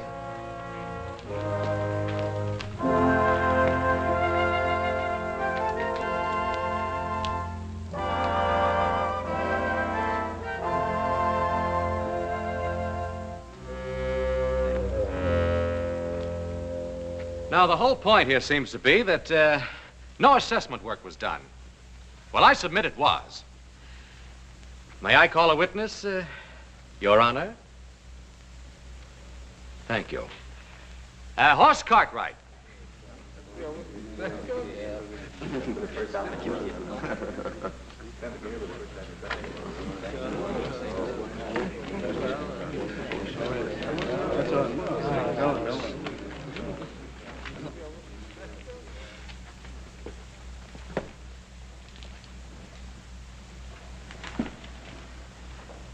Now, Hoss, did you, or did you not, dig an exploration shaft on the disputed claim the very first day Miss O'Toole came to Virginia City? Yeah. Yeah, I dug a hole. It's just answer the question. Yes, sir. I dug a hole 6 foot deep, 6 feet long, and 3 foot wide. Gentlemen, that satisfies the requirements. And there's not a thing in miner's law that says you can't bury a body in an exploration shaft and then fill it back up again. Gentlemen, I ask that you rule in favor of Miss Annie O'Toole. The assessment work was done. Court's adjourned. You're a thief and a crook. It takes one to recognize one. I can't fight the whole camp. I know I'm buying my own claim, but I'll give you $5,000 in cash. Trapdoor. You think I disturb himself from his resting place for money? I wouldn't dream of it. At least not for that amount. You will excuse us. And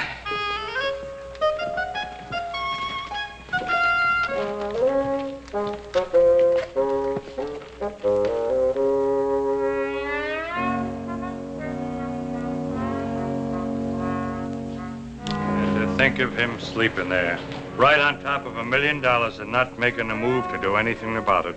And him who never before had a dime in his jeans. Annie, if you'll only sell it to me. I'll not disturb himself. $7,500. $10,000 in cash. Trapdoor. You should never have done himself out of his rightful wages. I've a hunch he'll never listen to you until the price is twice the amount. Why don't you go out and get a gun and rob stagecoaches? I seem to be doing all right without it. So I said, this fella, you're gonna die.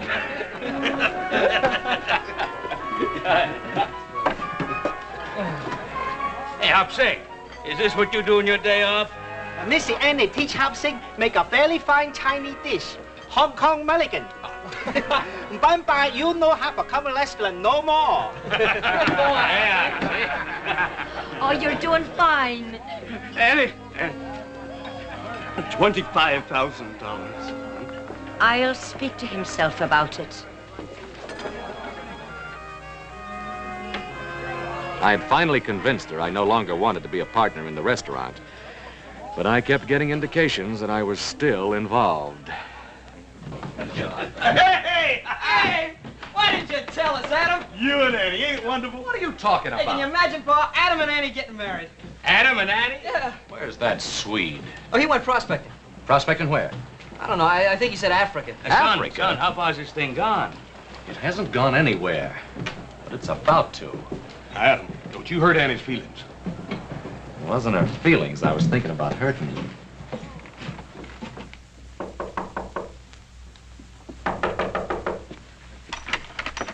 Annie, what's this about a wedding?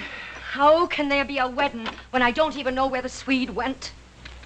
Oh, the Swede. Adam, he's still mad at me for what I done. Said he never wanted to see me again. And me loving him all these years, selling his claim for him. And getting all this money for him, too. Just you wait and see. There. Annie, where did you get all this? Trapdoor Gregory. I sold out to him. For this and the best funeral for himself that money can buy. Well, there must be $20,000 here. Well, 25. This is the first down payment. You see, I get 5% of the gross take of the mine for the rest of me natural life. Oh, I tried hard to learn business from you, Adam. I hope I done good. 5% of the gross. Annie, you've done real good. I done it for Swede. You did it. That I did. But it's no more than fair. It's what he should have had in the first place. Oh, Adam. I was going to move himself onto the other claim. The Swede and me was going to get married. I was going to build a fine mansion and live like a real lady. And now the Swede has gone off and left me. Oh, don't you worry, Annie. I'll take care of everything for old time's sake. Do you really think you could? Mm-hmm. Oh, you're a darling man.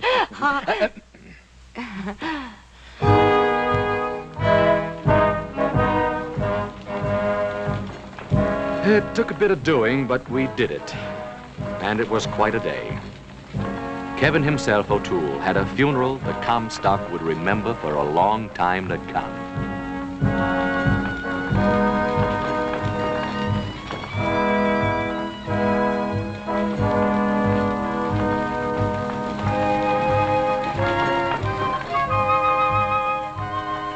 And to make it stick in everyone's mind, it was the day Virginia City got its first fire engine. But what really made it such a grand day was the fact that trapped door, Gregory Spain paid for every bit of it.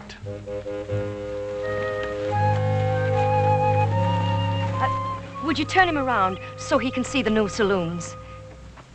Then he'll know he's not in a heathen land.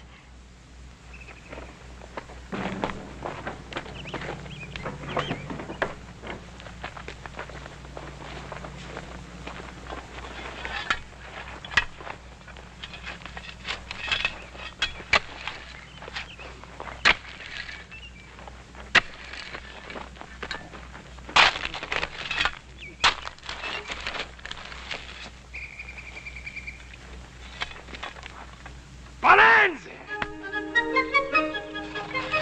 No, not again. Gregory Spain's Lundberg No. 1 became a famous mine. But it wasn't 1/10 as rich as the one on the Swede's other claim, which turned into one of the most fabulous strikes of the whole Comstock lode. The Swede? Nah, he hadn't gone to Africa at all. It meant roisting every saloon on the Barbary Coast, but we finally found him and even dried him out. And after paying their respects to himself and his ever-loving monument, the Lucky Stiff Mine, Mr. and Mrs. Lundberg embarked on a trip to Europe to soak up culture and achieve Annie's dream of really becoming a lady. And when they came back, Annie and the Swede built themselves a great mansion on the road between Virginia City and Reno. And I wouldn't be surprised if that mansion would still be there 100 years from today.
What's this for?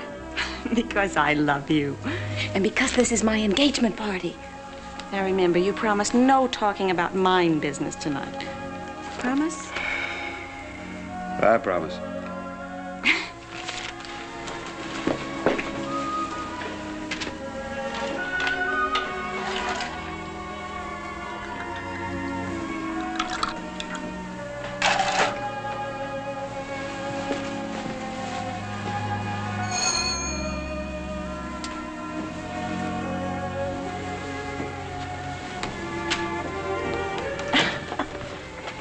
Well, here he is.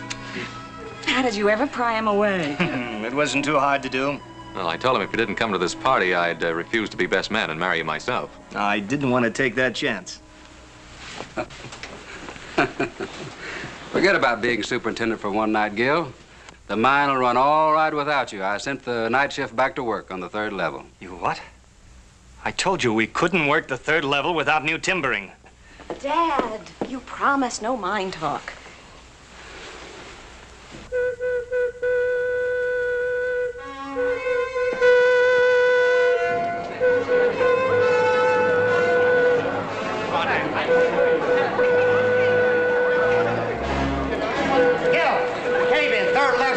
Shift is trapped.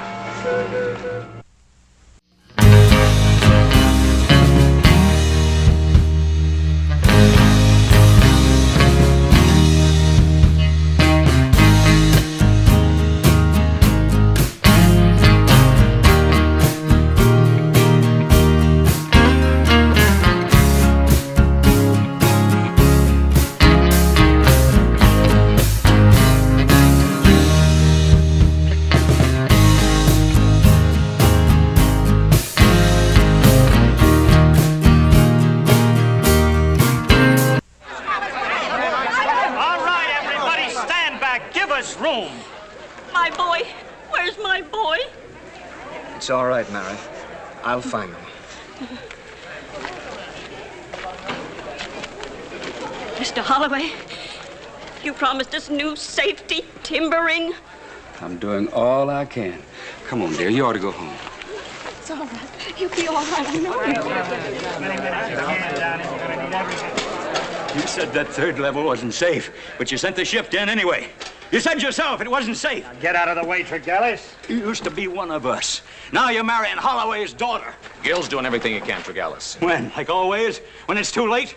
My kid brother's down there. Now you get out of my way, Cartwright. All right, stand back. Keep on back. It's coming up now. Give us room. There's two of them. Move on back. It's Pat! Pat! All right, bring him on out.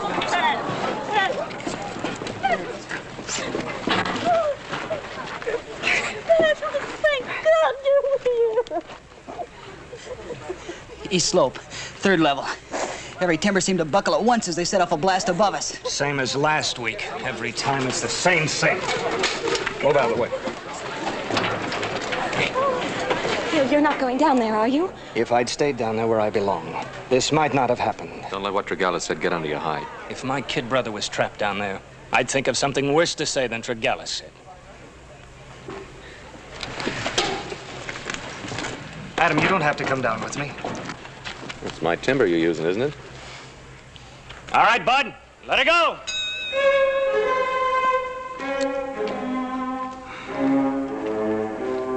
How do they stand it time after time? It's like living on top of a powder keg waiting for that disaster whistle to blow. It's part of mining, Helene.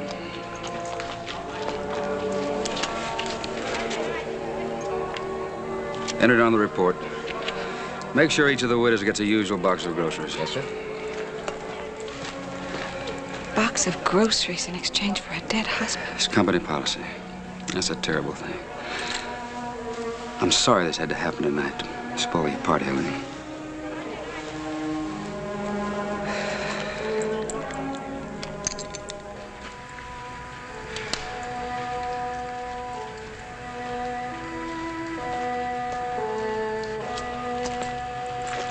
Helene, this is ridiculous. It's 2 o'clock in the morning. Let's go home and get some sleep. Daddy, those women won't sleep tonight. They each have a man down there, and so do I.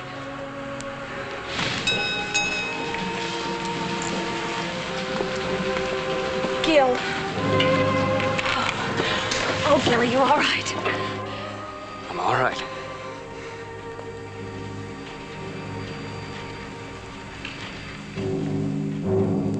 Do you want to tell them? Tell them what? That there's nobody else coming up out of there. Not tonight. Not ever.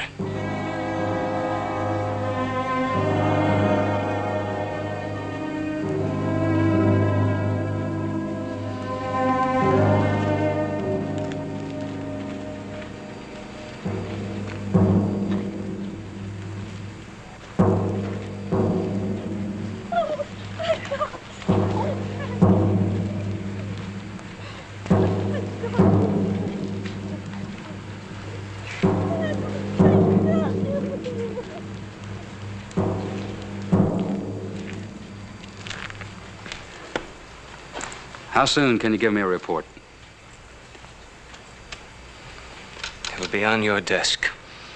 Cold black figures against a white piece of paper. 5 dead, 2 dying, 5 missing, 14 injured, but no slow up in production, Mr. Holloway. Does that make you happy? Stop it, Gil. I'm sick of it. Gil, you shouldn't have gone down there. No, that's right.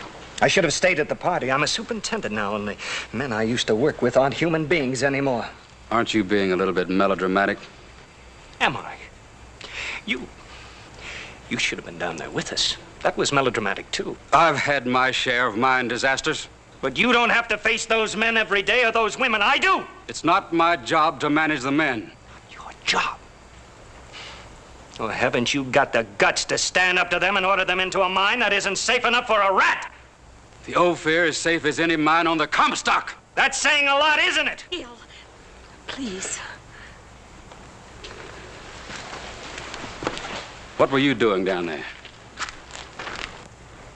I was checking the timbering. I've got a man hired to do that. I know. Philip Dietesheimer. I was hoping to talk with him. I run the Ophir mine, Adam. You sell me timber for that mine. It's worked out very well for both of us. Suppose we keep it that way.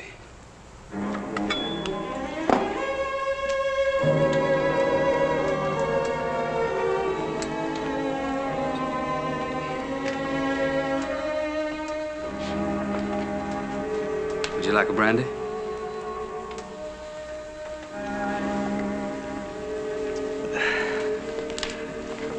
You must be tired, Helene. Come over here. Sit down. Close to me a minute. I want to talk to you about Gil. I'm as fond of Gil as you are.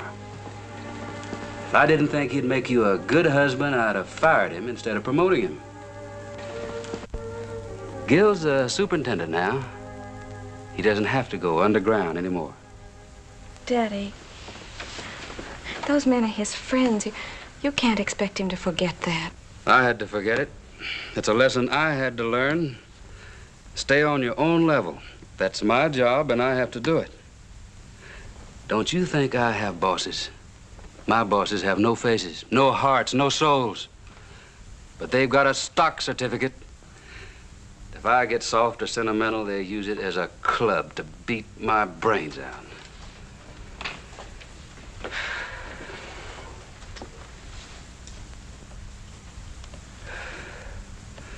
I've fought a long time to get what I've got, and I'll fight to keep it. I believe Gil was thinking about preventing another accident, not about your stockholders. Honey, believe me, it gets pretty lonely up here on this level. The higher a man stands, the farther he can see. I have to do what I think's best for the most people. Try to understand that. I am trying to understand it, Dad.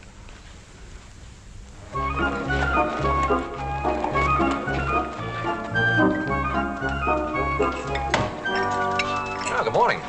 How'd you get into town so early? I yanked him out of bed, that's why. Coffee? No, thanks. Gil, you still think it'd be worthwhile for me to talk to Dietesheimer? My future father-in-law doesn't seem to think so. But I still do. That's why Holloway likes you. You stand up to him. Hey, who's gonna pay for this? I don't know. I'm too sleepy to try and figure it out. I can't figure out who's gonna pay for it on an empty stomach. That'll bring me another steak. Mr. Fenton. Could I talk to you? What is it, Tregallis? Well, last night, my kid brother was down in the mine. I should have known he'd be all right. Well, I said things I shouldn't have.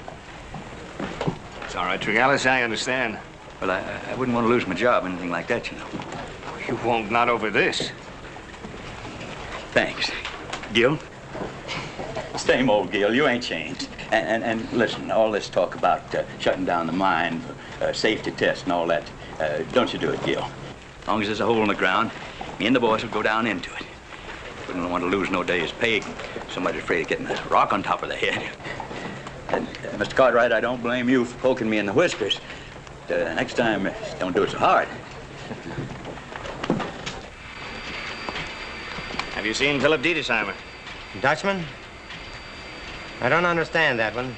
He's the only man I ever knew who could look a hole straight through you without even seeing you. Well, has he been around? He's been down in that hole since 10 minutes after you left last night. Either he comes up for air pretty soon, or he's going to find nobody here to work this hoist when he rings that bell. Will you stay around for a little while? Take care of this for me, will you, Casey? Gil! Gil, I've been looking all over for you. Not now, dear. Adam and I want to go down below and look around for a minute. If it were another woman, I could face it, but to have a silver mine for a romantic rival. Hey. Oh, Gil, please be careful. If anything happened to you. Off you go. Oh. All right, Lou, let her go.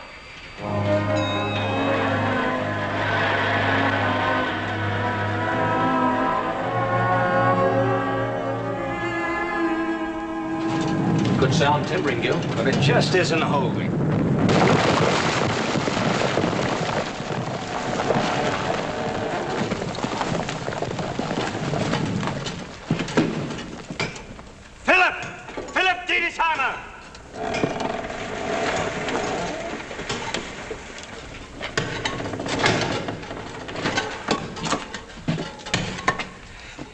It is not usually so. But here in these mines, there's such great variance of temperatures. There's a constant shrinking and expanding of the earth itself. When I took my pick and loosened this hanging wall behind the upright, so... Caved this in deliberately? You might have been killed, man. So, the important thing is 5 men were killed last night. You see, Gil, there's an unusual side pressure against these uprights. And without tower braces to prevent side motion. Oh, Philip, this is Adam Cartwright. Adam, Philip Dietersheim. Mr. Cartwright? Hadn't you better take some time off, get some rest, have something to eat? The widows of those men, they have no appetite this morning, Gil. Neither have I. You mentioned tower bracing, Mr. Cartwright. You perhaps worked in construction, no? Well, I supply the timber for the mines. My father and I, my brothers, we have a ranch. And what a ranch, Philip. The Ponderosa, 1,000 square miles of it. And wait till you see the house. Adam designed and built it to last 100 years. Oh? You must see it. Yeah. There are so many things in your beautiful country that I must see. But how can I look at beauty when men are dying? Given time is one of the factors. There is no problem in engineering that cannot be solved. Mr. Dietersheimer, Gil's told me a great deal about you, and, well, I don't mean to be presumptuous, but if you'd care to have me go over your stress calculations with you, what I mean is that if you'd like to use me as a sounding board, I've kept up with my mathematics. It would mean a great deal to me to have someone to talk with, someone who understood the engineering problem. Well, I'd be honored, Mr. Dietersheimer. Well, then you call me Philip, huh? So we do not waste time.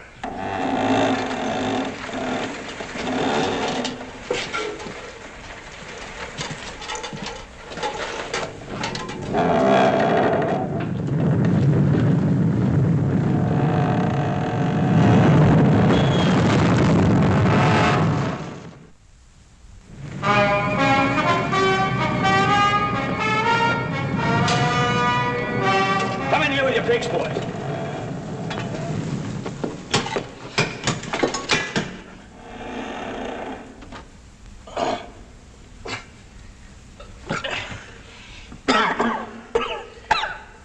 Are you all right? Yeah. Where's Gil? He was right behind us. Can you see him? No. Gil? Gil, can you hear me?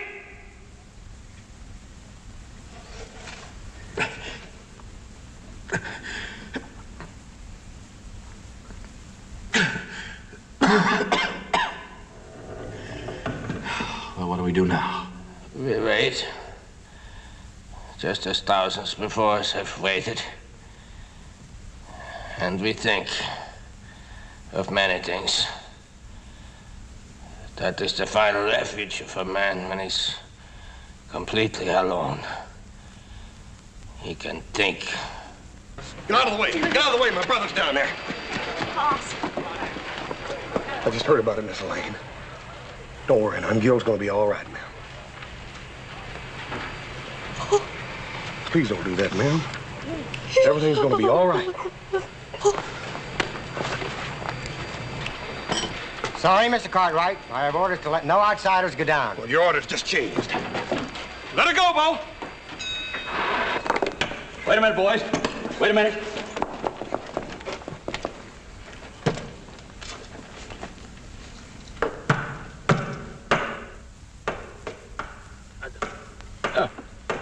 Answer them.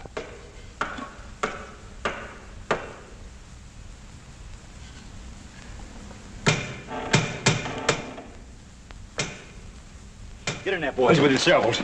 Get the loose stuff out. What are you thinking about now?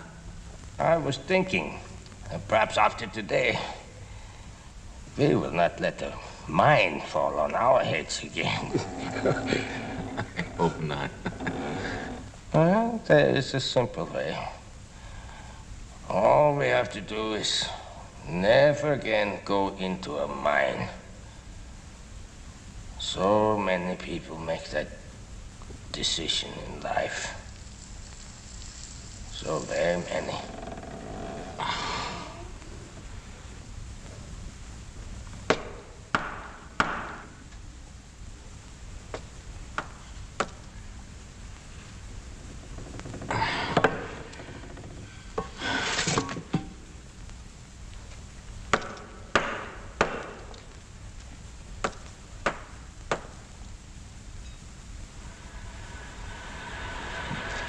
No use, boys. We may as well give up.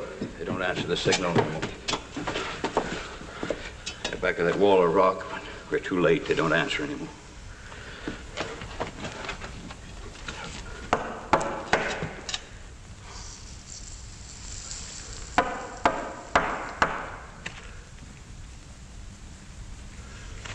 Give me that shovel.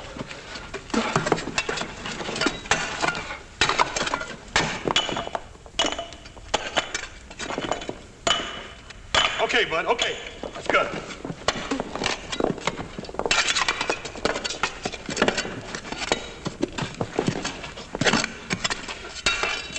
Give me some light.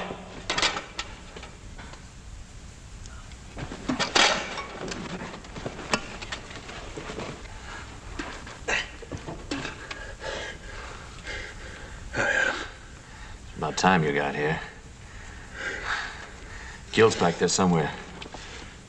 Adam, there ain't nothing back there but 500 ton of rock.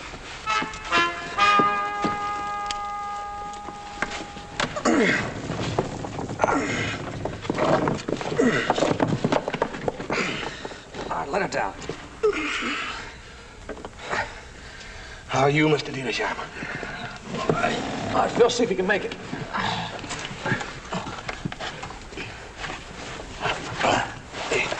Got him, horse? Yeah, I got him. Easy, easy. He might have a broken bone. Here's one of them, boys. Let's get him.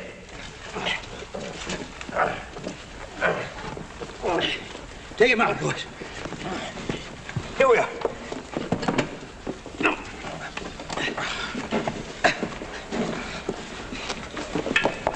You all right? Yeah. Here they come. That's real.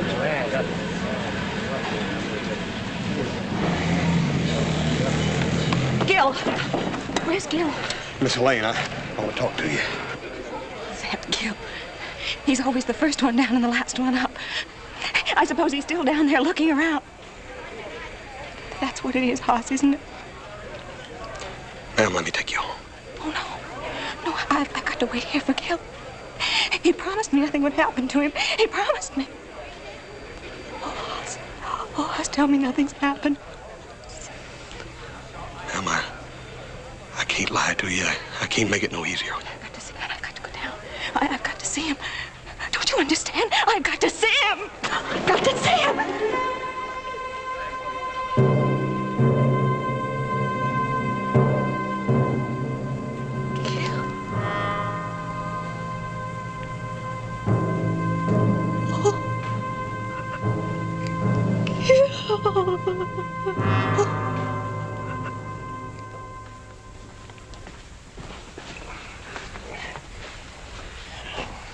Where's Gil? He's still down there. Well, go get him, Adam. I want to talk to him. What I'm trying to tell you is... What he means is... Gil is dead, Daddy. What? That's the word he was looking for, dead. But it's a dirty word and no one wants to say it. Not here in this house, not on this level. The stockholders might hear. Dead is a word for men who work down in the ground, not for people like us. We can't talk about a man who's buried under 50 tons of rock, but he's dead just the same. Oh, Daddy. I'll give her a sedative. You come along. You too.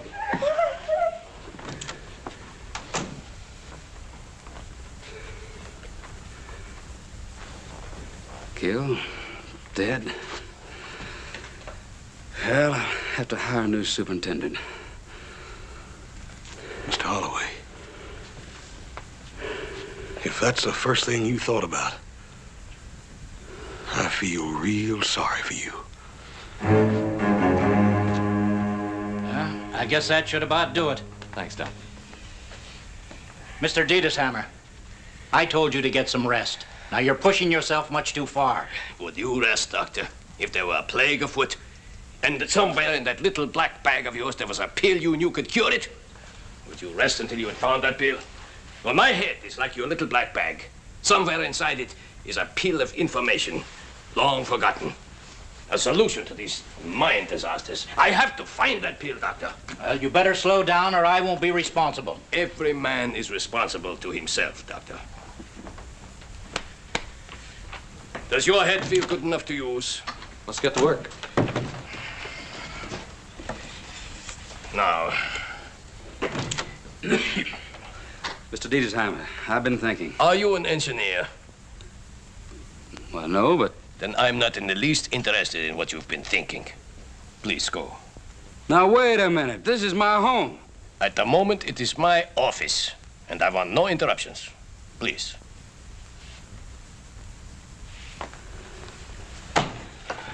Now. So, we have... Why ain't you at work? Mr. Holloway, I refuse to send those men back down. You refuse? I believe the same as Gil. Close down a few days. Get a chance to make some proper tests and experiments. Casey, you're fired. What? I said you're fired. Tregallis, can you handle Casey's job? Mr. Holloway, I never did want to see you shut down. Like I said to Gil last time I talked to him. I can get that shift back to work. See that you do. Another thing I'd do, Mr. Holloway, I'd order that Dutchman to stay away from the men. He wastes an awful lot of time. I'd tell him to take care of his own work, leave our boys alone. You're in charge. Go tell him. He's right upstairs. That is the problem, Adam, and it is increasing every day. The veins of silver grow wider the deeper they go. I know, and the U-bracing that we use in a narrow stope becomes worthless in a 65-foot wide gallery. And it is not only the overhead pressure, Adam. There's a constant side pressure as well. I want to talk to you, Dutchman. Vertical bracing and cap pieces, certainly. But it would be standing so thick that a man couldn't get through. I'm in charge now. We are very busy. And even the tower bracing you suggested. Listen to me when I'm talking to you. You're going to take orders just like the rest of the men. But how are you going to get 65-foot timbers down a mine shaft? And I want you to stay away from the men, hear me? They're down there to work, not to visit with you. And another thing, Dutchman.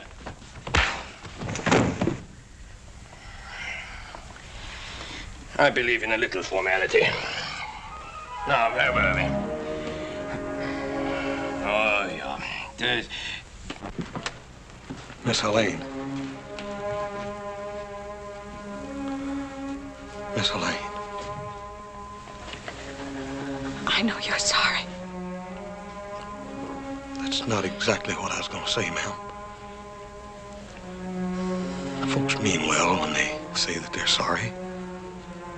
It's like when my mama was still alive. I remember I used to mash my finger and she'd kiss it and tell me the pain was all gone. It wasn't really. It's just that now when I try to remember the pain, all I can remember is my mama kissing it away. So I smile bravely and lift my head. And there never was a Gil Fenton in my life. No. No, you can sometimes forget the pain, but you can't ever forget the love. Never. There's going to always be a Gil Fenton in your life. I remember I was in love once with a girl. As much in love as a man can be, I reckon. I guess that sounds a little funny coming from me, don't it? Oh, no, it doesn't, Hoss. She died.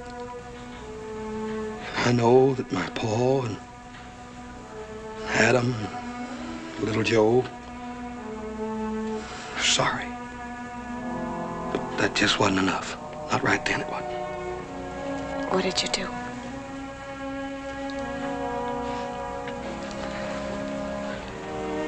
I talked to God. He told me I was just going to have to keep on living.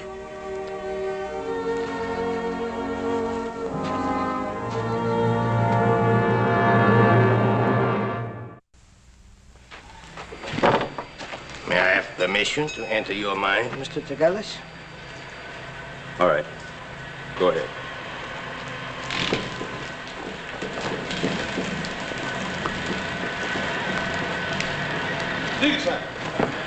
Adam told me to find you and tell you that number 6 had shifted and that the tower braces were 10 degrees out of plumb, whatever that means. It means, Horst, that we now know one more thing that will not work. It means also that we must still find that one thing that will work. Well, he told me I ought to talk you into getting some rest, too. Well, he may have said it. But he didn't mean for me to do it. But it would be good. So good. Stretch out for a while, close my eyes against the sun, and feel the life of the earth beneath me. But I would feel only the death, Horst. Only the death. You feel all right, Mr. Dietesheimer? All right? I do not know. That is a relative question, no? I only know that my head is so full of vertical braces and cross braces and cap pieces and skulls and timbers that my brain is like a bee swarm of unrelated facts, buzzing and churning and working within a hive. A honeycomb. A honeycomb! Sir? I have it, Oz, I have it! You got what? Go get me some 1-inch boards. Soft pine that I can cut with a jackknife. Go bring them to my room. I go get Adam. Why did I not see this, Adam? Each surface bearing on the other. The ratio of strength of each side of a honeycomb to the combined weight of the honey. Gently now. Gently. Come. Thank you, Ross.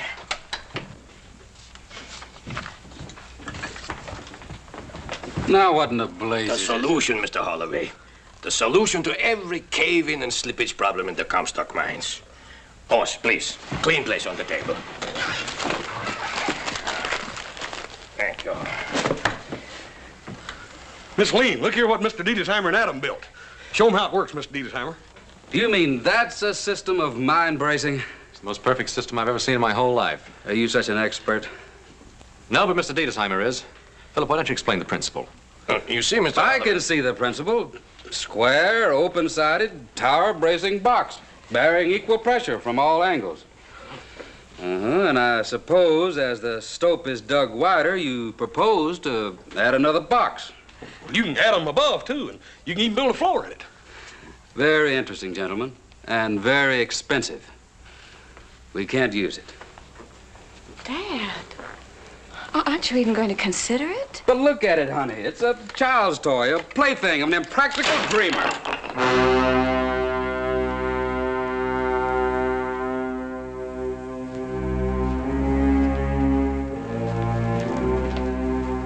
You didn't even give them a chance. A chance to what? Play with toys while I've got a mine to run? Do you think I'm going to rip out the timbering I've got in that mine to try some crazy new idea? But the timbering system you have is no good. We've been operating successfully with it for a long time now. Can't you understand I've got stockholders to think about? Oh, yes, I understand. You and your faceless stockholders. Well, I have somebody to think about, too. Only he had a face and a body and arms to hold me with. And he's buried under 50 tons of rock, and you put him there! Elaine! Wait a minute. Where are you going? Where do the rest of the mine widows go? If you don't listen to me. I'm through listening to you, Father. And don't forget to send me my box of groceries.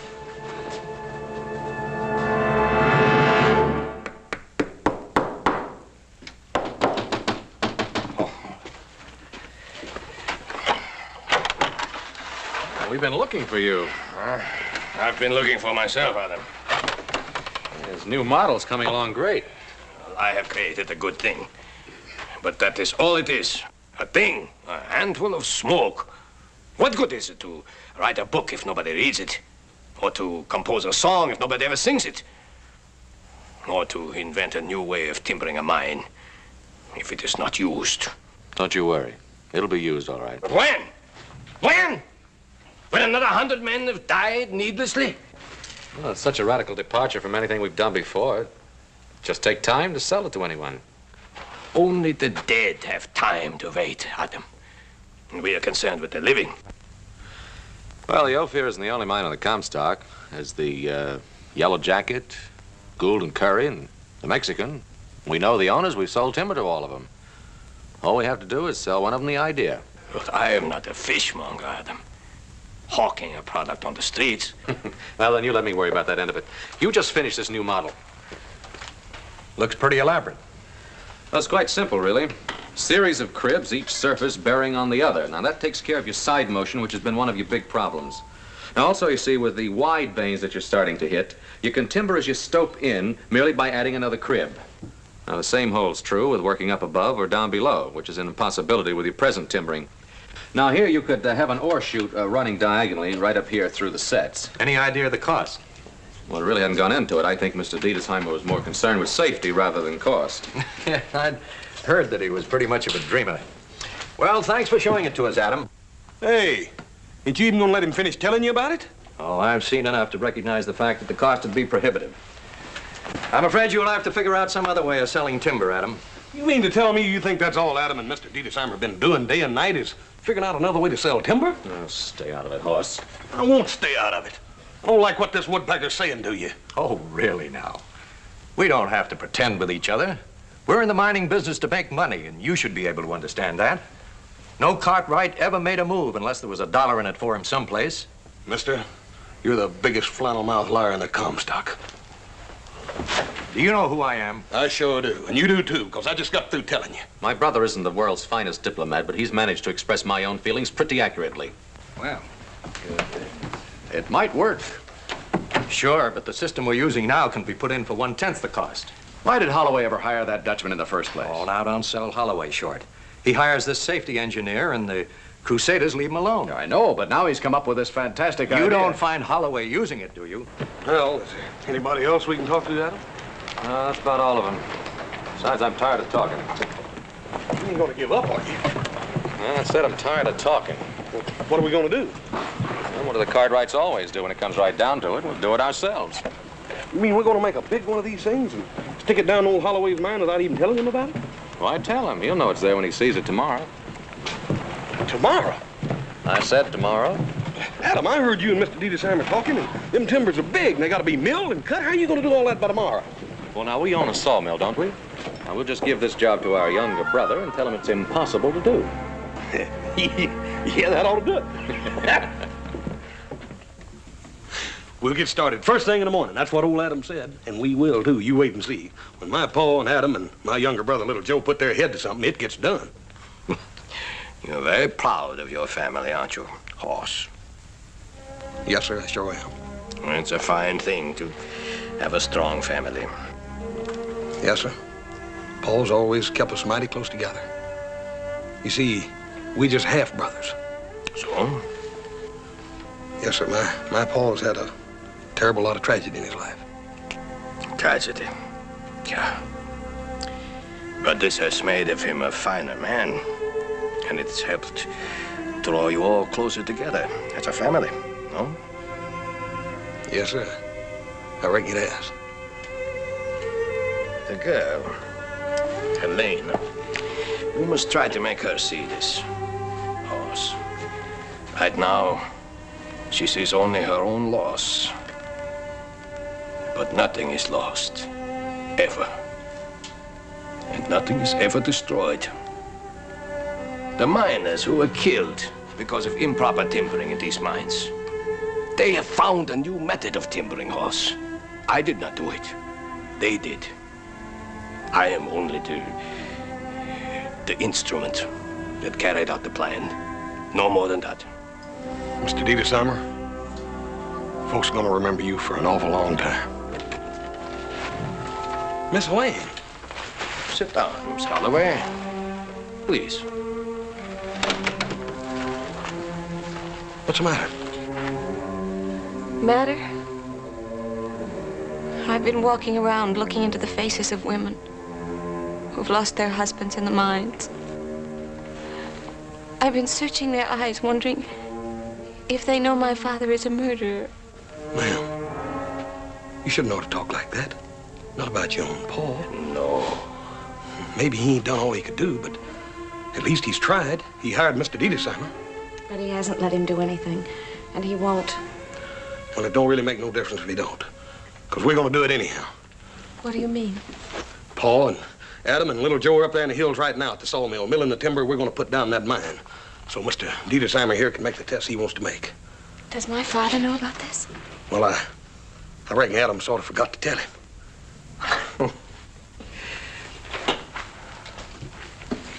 Do you really think that my father and the other mine owners would let you do this? Well, ma'am, we ain't going to charge them for it. Besides, how are they going to stop us? Stop you? Haas, don't you understand? They can hire 50 men with clubs to stop you if they want to. What they want to do a thing like that for?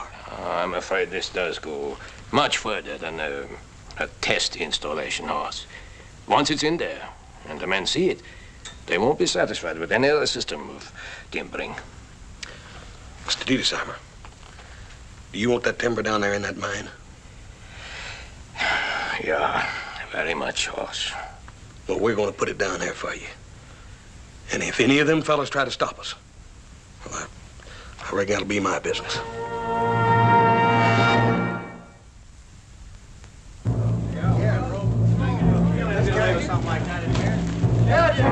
I really think they'd do it. I reckon you must know them better than I do. I don't see my father with them.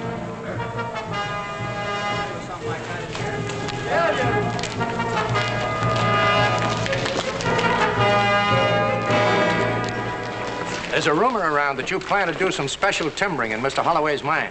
Well, this is one time that a rumor's correct. You Cartwrights don't own this mine. You've got no business here. Now, you don't own this mine either, mister. Why don't you let Mr. Holloway tell me? We haven't been able to find Mr. Holloway, but his interests are ours, and we're here to see that they're protected. Take him off there.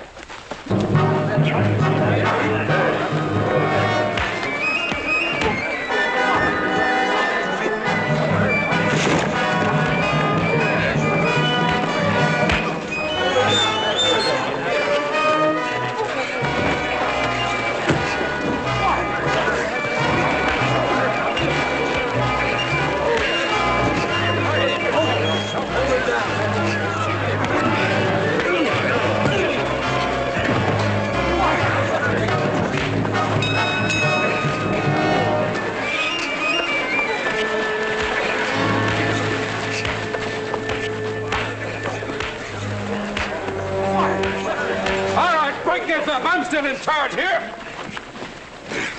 Andrew, we couldn't find you. We came here to protect your interests. I can take care of my own interests, and that's just what I've been doing. But they were planning to build some of those monkey cages down in your mine. I'm aware of what they're planning to do. I'm helping them to do it. Why, Andrew, have you lost your senses? No, I haven't lost my senses. I've just found them.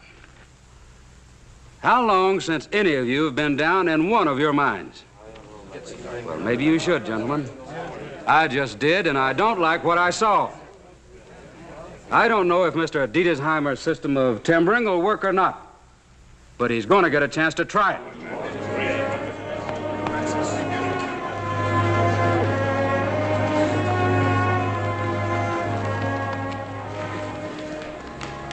Adam and the other boys will unload that lumber right where you want it. If you need me, well, just holler.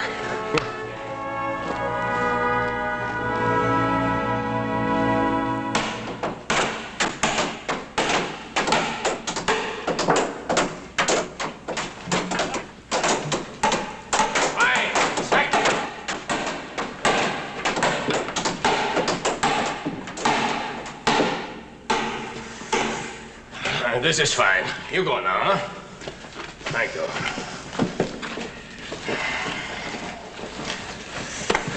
Are you satisfied, Philip? It is still an impractical man's dream, Adam.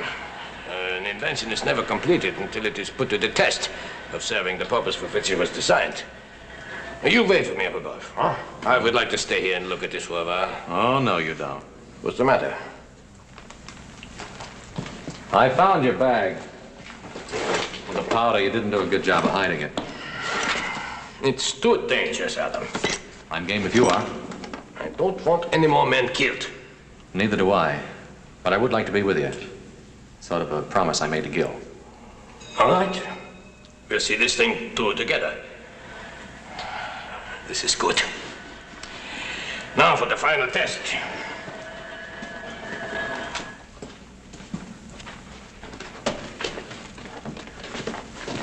Why, you're wasting our time, Holloway. You better take a good look at it because you're going to see a lot of this kind of timbering from now on. Not in my mind, you won't. Well, this is it. Good luck, Philip. Come. Mr. Holloway, you should not be here. But still, my man, these gentlemen are a little hard to convince. You don't understand. We're making a test. Don't test it too hard or your monkey cage will fall down on your head. I hope not, gentlemen. I believe not. But we will soon know. We've set a blast to test it. I can imagine you're being down here with a blast about to go off. Your workmen do it every day, don't they? Oh, yes, but with your present system of timbering. Well, you're standing under some of it now, gentlemen. You may stay here if you feel safer. I prefer to stay over here. So do I. Why, you fool, we'll all be killed. Boys, the old timbering is right behind you. Go ahead, stay under it. You better hurry.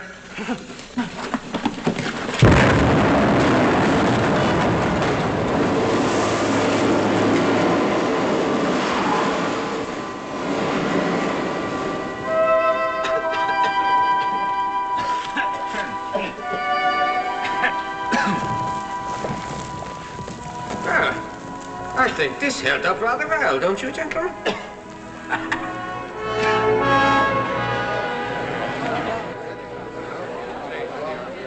Very impressive. But I still won't hold still for it. And why not? Isn't it pretty obvious? This man undoubtedly has a patent on his timbering system and plans to rob us blind collecting royalties. I'm afraid I am not so wise as you. I do not know the dollar and cent worth of a human life. I only know it is very dear. I have no patent, no desire to charge royalty.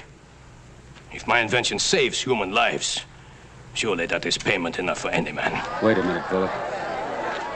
Ladies and gentlemen, we've just made a practical test of the new Dietesheimer system of timbering. Any of these gentlemen here can attest to the fact that it was a complete success. I'm closing the Ophir till it's completely re-timbered with the Dietesheimer square sets. Every man will be paid his regular wages while the work goes on. Ladies and gentlemen, here's the man who's put an end to all the mine cave-ins on the Comstock, Mr. Philip Dietesheimer. Every mine owner will have to put in square sets now, you watch. This whole town will be sitting on one big honeycomb. It's a great thing you've done, Philip. We all did it together.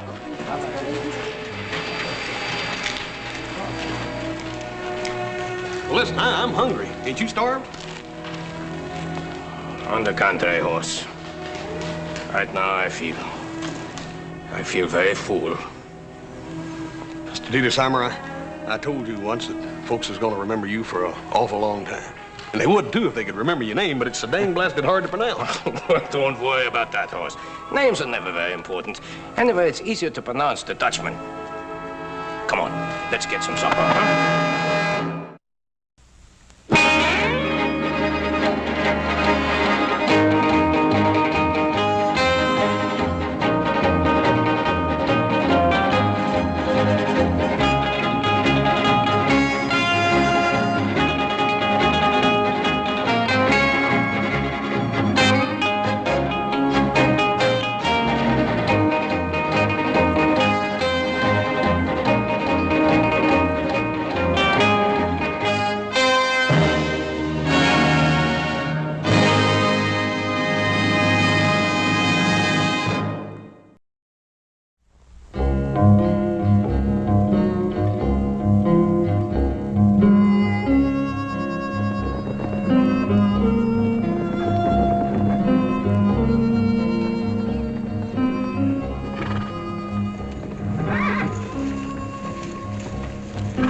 Sure hot work pushing all that cattle up into that high country. That water sure does look good, too.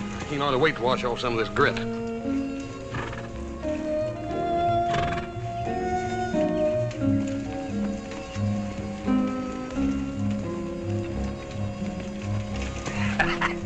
Careful, little Joe. That's the closest you've come to taking a bath in months.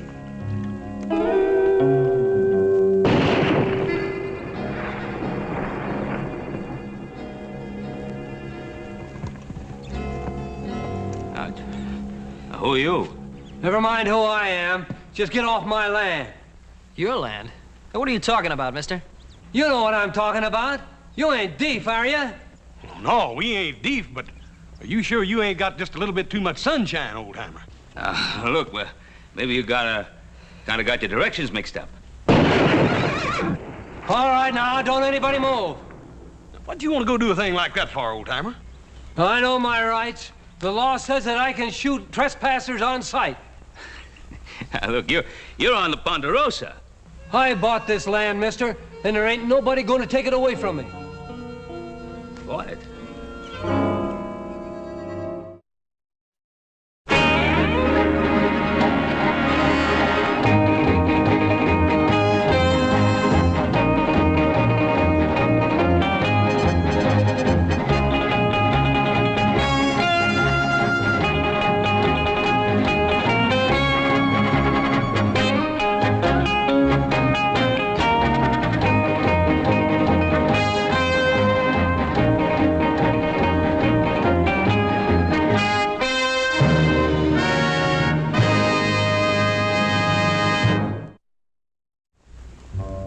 I don't want to kill anybody, but I will if you push me.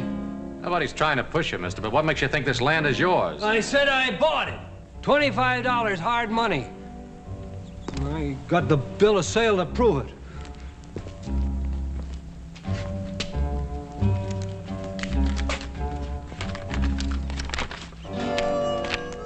I hereby sell you all the land between the east shore of Lake Tahoe and Sun Mountain for $25 cash. Signed, Henry T.P. Comstock. Henry Comstock. Old-timer, I guess you were just one of the many who were taken in by our dear friend, Mr. Comstock. I guess you didn't know him any too well, did you? I don't have to know him. I got the bill of sale there to prove it. A bill of sale? I know thief is selling the territory in Nevada if he could get away with it. Looks like he did, too. You remember the first time we ever seen him, little Joe? Oh, that wild-eyed old mule of his? Yeah. That black stove pipe hat that made him look pious as a preacher. You know how many men have draped this tree? 28 men and 1 woman. We figured to make it a nice round figure like 30. All right, let's get it over with. Whoa, whoa! What the name of creation's your hurry? Mind if I have a last word with my friend? Friend? You haven't got a friend within 50 miles of Hangtown.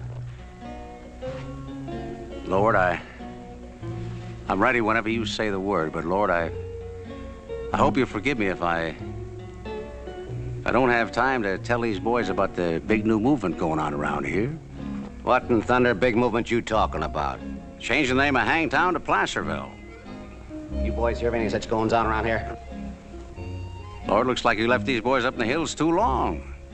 You know the first law they passed was there'd be no more hangings within the city limits. City limits? How far are they? Clear to the top of the Sierra Nevada mountains. That's a good 100 miles. Mighty ambitious town, Placerville. Lord, you didn't tell these boys nothing. You didn't tell them there's mighty touchy people around here, too. Especially about any unnecessary hanging.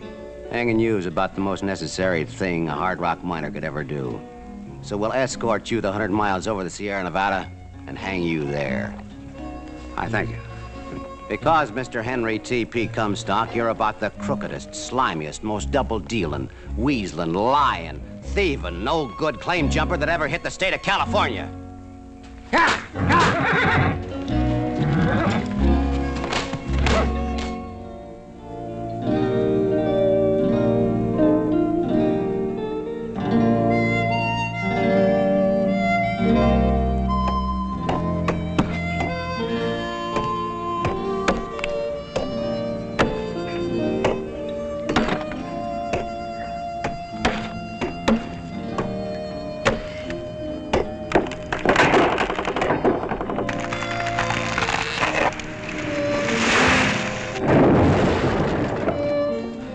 4 hours. It took 4 hours to bring that thing down. That isn't such a long time, little Joe. That one, it took 400 years for it to grow. 400 years. Well, that was even before Columbus sailed out of Spain to discover America. Us, There were trees that were living and growing in this forest. They were old when Christ pulled fish out of the Sea of Galilee.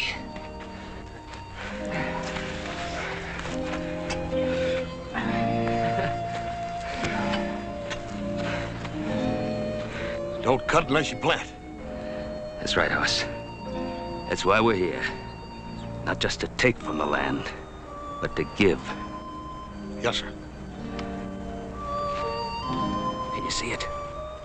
100 years from now, standing tall against the sky. Plant it, Adam. Sure, Paul.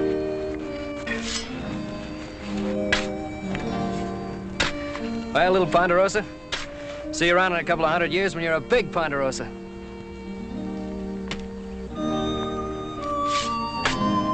Thousands of people who one day will come to this land. Be mighty thankful for what we've done.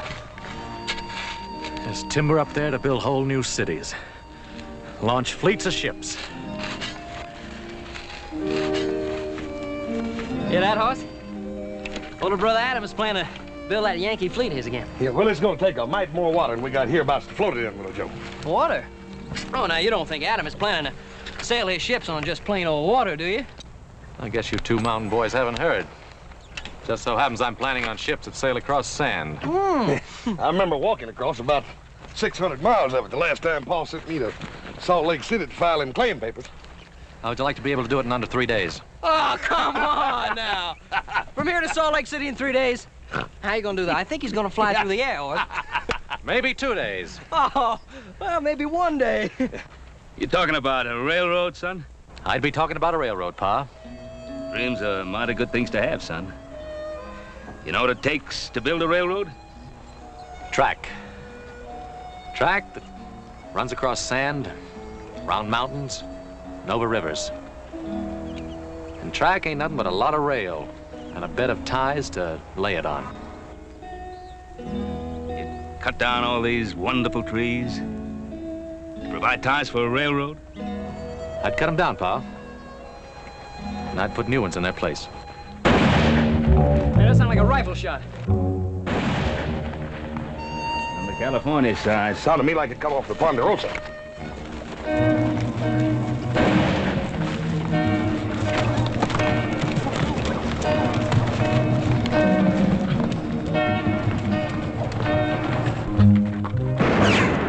Dorothy, if you don't move fast, you're gonna be key witness to a hanging.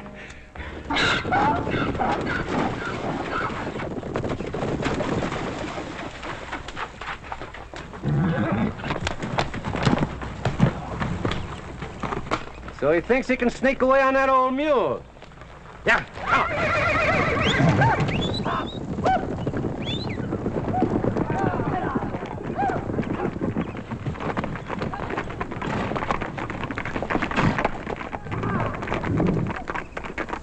How do you feel about 4 men chasing 1 man on a mule? Oh, maybe they have a reason for chasing him. I don't care for the odds. We sure could improve him, Pa. We sure could sweeten them up some at that, Paul. Yeah, we better stop them, too, before they stir up the Paiutes. Last time somebody stirred them up, 3 families of settlers paid for it with their lives. All right, boys, let's sweeten them.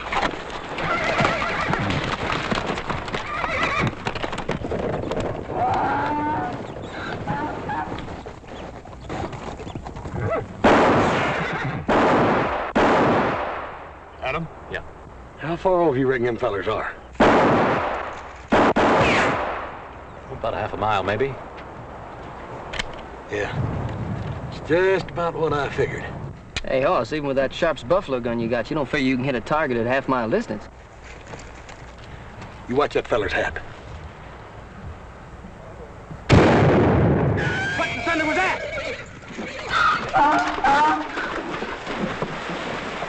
Dorothy, that shot comes in the direction I thought it did. Ah. Oh, let me see that little old squirrel gun of yours for a minute. Sure, Adam. See that, Pa?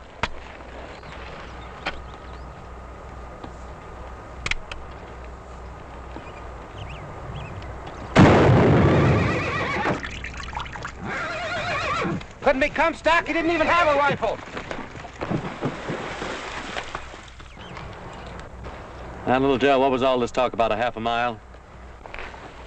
Good shooting. You want to try it, little Joe? Yeah, I better. You ride shore now. Well, I think I better if I want to stay living with this family.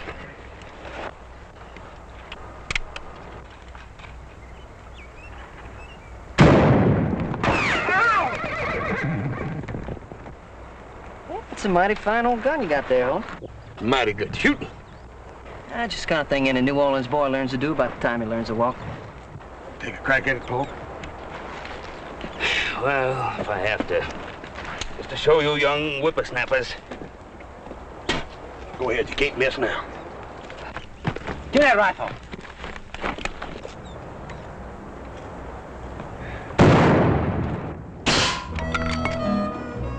Mighty fine shooting, Paul. We gotta get out of here, Heck. Them ain't men, they're devils. Where are they shooting from? That's what I want to know. I don't know where it's coming from, but it's the best darn shooting I ever saw. Good shooting, all right, but it's done by men like us, not devils. Thank you for looking favorably in the countenance of this miserable sinner, Lord. I sure do appreciate it. I sure do. And to prove it, I won't lie or steal or ever jump any other fellow's claim again as long as I live. Strike me dead if I do, Lord. You strike me dead. Heck, I don't like this place. Feels haunted to me. Why don't we go back to California? Let's go back. We only came here to get rid of that Comstock fellow in the first place. Not get rid of him, hang him. I promised myself to see that old thief hanged, and I mean to keep that promise.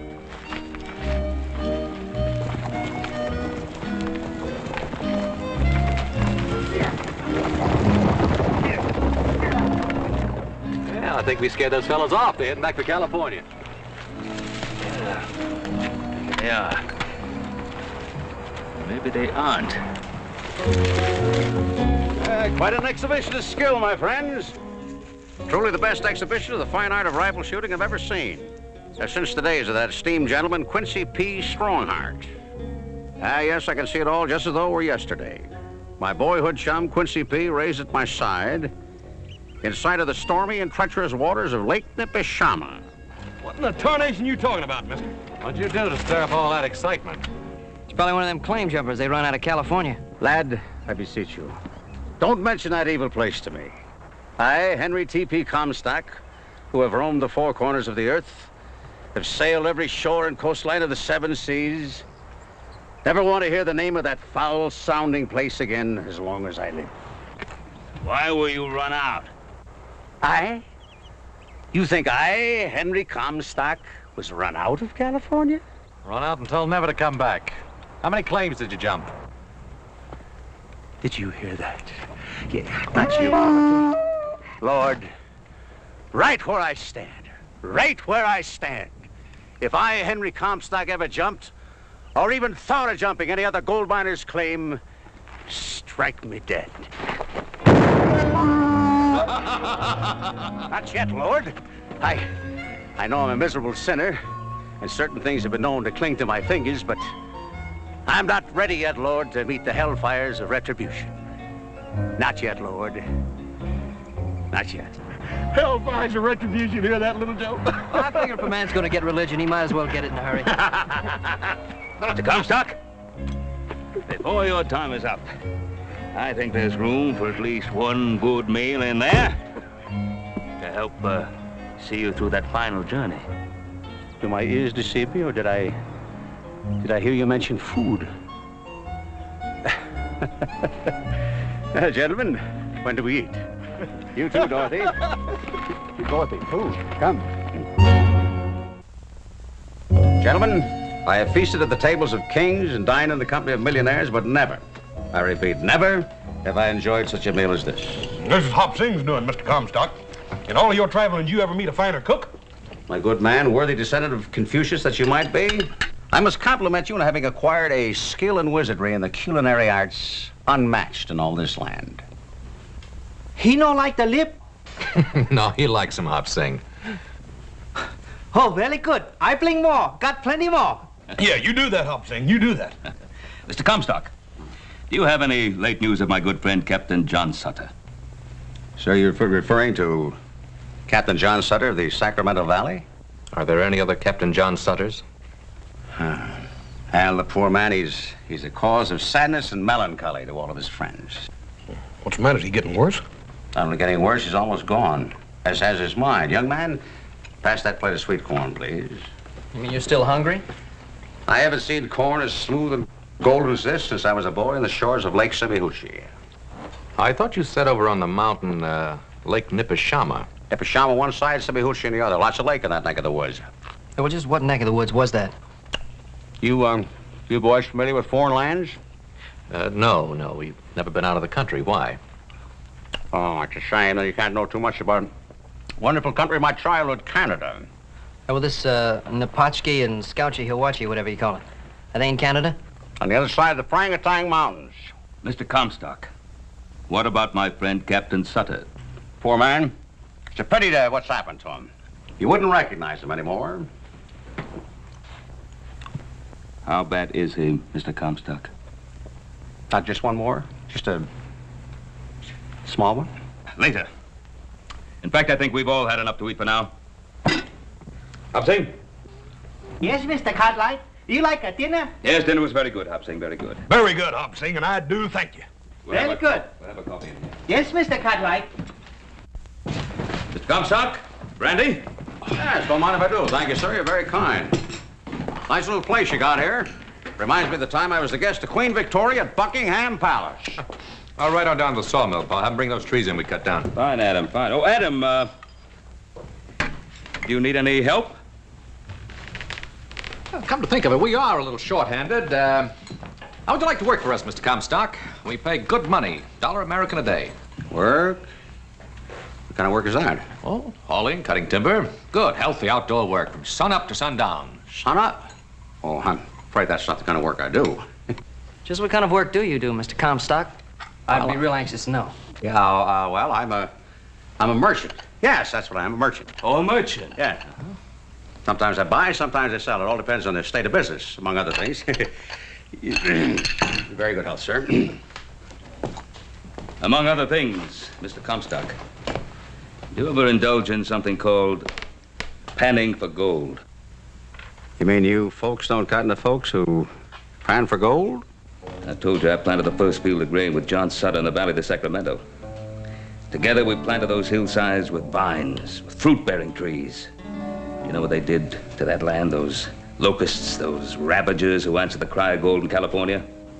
They tore out those vines. They chopped down those trees. They trampled that wheat.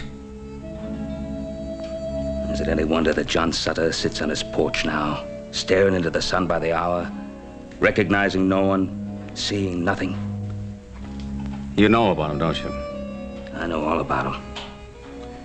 And that's why I came to the Ponderosa, my sons and I. And that's why I made my vow that never would these 1,000 square miles of God-made country be delivered into the hands of those spoilers, those destroyers. Mr. Comstock, if I so much as see a man digging for gold anywhere on my land, I'll shoot him at sight. Gold? You don't mean there's gold up here in western Utah, do you? Well, that's what we keep telling those fellers over at Washoe Diggings, Mr. Comstock, that they're just wasting their time. There ain't enough gold over there to fool with. Hey, you think they'd listen to us? I don't know what there is about a gold miner. I think they must be 3/4 loco and the other 4 stupid. You said they found gold? What I said was that they didn't hardly find enough to fool with. Yeah, they pan all day, come up with just about enough to buy themselves a bottle of whiskey. Now, if you were a whiskey merchant, Mr. Comstock, you should do rather well down at Washoe. Washoe? That's the name of the place, huh? Washoe. That's what they call it. 20 miles due east of the Ponderosa. Where are you going, Mr. Comstock? Dinner was fine, gentlemen. I hate to rush, but duty calls. Duty? What kind of duty? It was miners at Washoe. They're just waiting to buy and sell. Farewell, gentlemen. The fool. The gold-crazed fool. Paul. Maybe I ought to follow him. Those fellas from California might still be after him and be trying to kill him. Probably for good cause, Hoss. Now, I thought you worried about 4-legged animals. Well, I reckon he's sort of like a 4-legged animal himself. You might say like a jackass. Hey, can I go too, Pa? Every Saturday night there's a dance on a Dutch piece at the Diggings. A dance? Or do they have any women to dance with? Yeah, they got 2 or 3. They're pretty big. So some gals that do the miners' washing. You ought to see them, Paul. They're big and raw boned as Texas steers, but they can dance. Western Utah's growing up. All right, Hoss, you go after our friend the fool, and little Joe, you go up to Dutch Pete's, your dad's. Adam, what about you? What do you want? Hey, come on with us, Adam. No, I don't want anything, Pa. I got work to do. But, little Joe, I might just drop by and take a look at one of those big raw-boned women. Hey, why don't you do that, Adam? As a matter of fact, I'll save one for you. The biggest and rawest of the bunch. Yes, I bet you will. Boy, I sure would like to surprise him with a pretty little gal. There ain't no pretty gals in 100 miles here, little Joe. Hey, but I'm just thinking about one. Just one. Paul, you sure his ma wasn't part jackrabbit? Hoss, his ma was all woman. So was Adam's. So was yours. They left me sons, boy. They left me sons.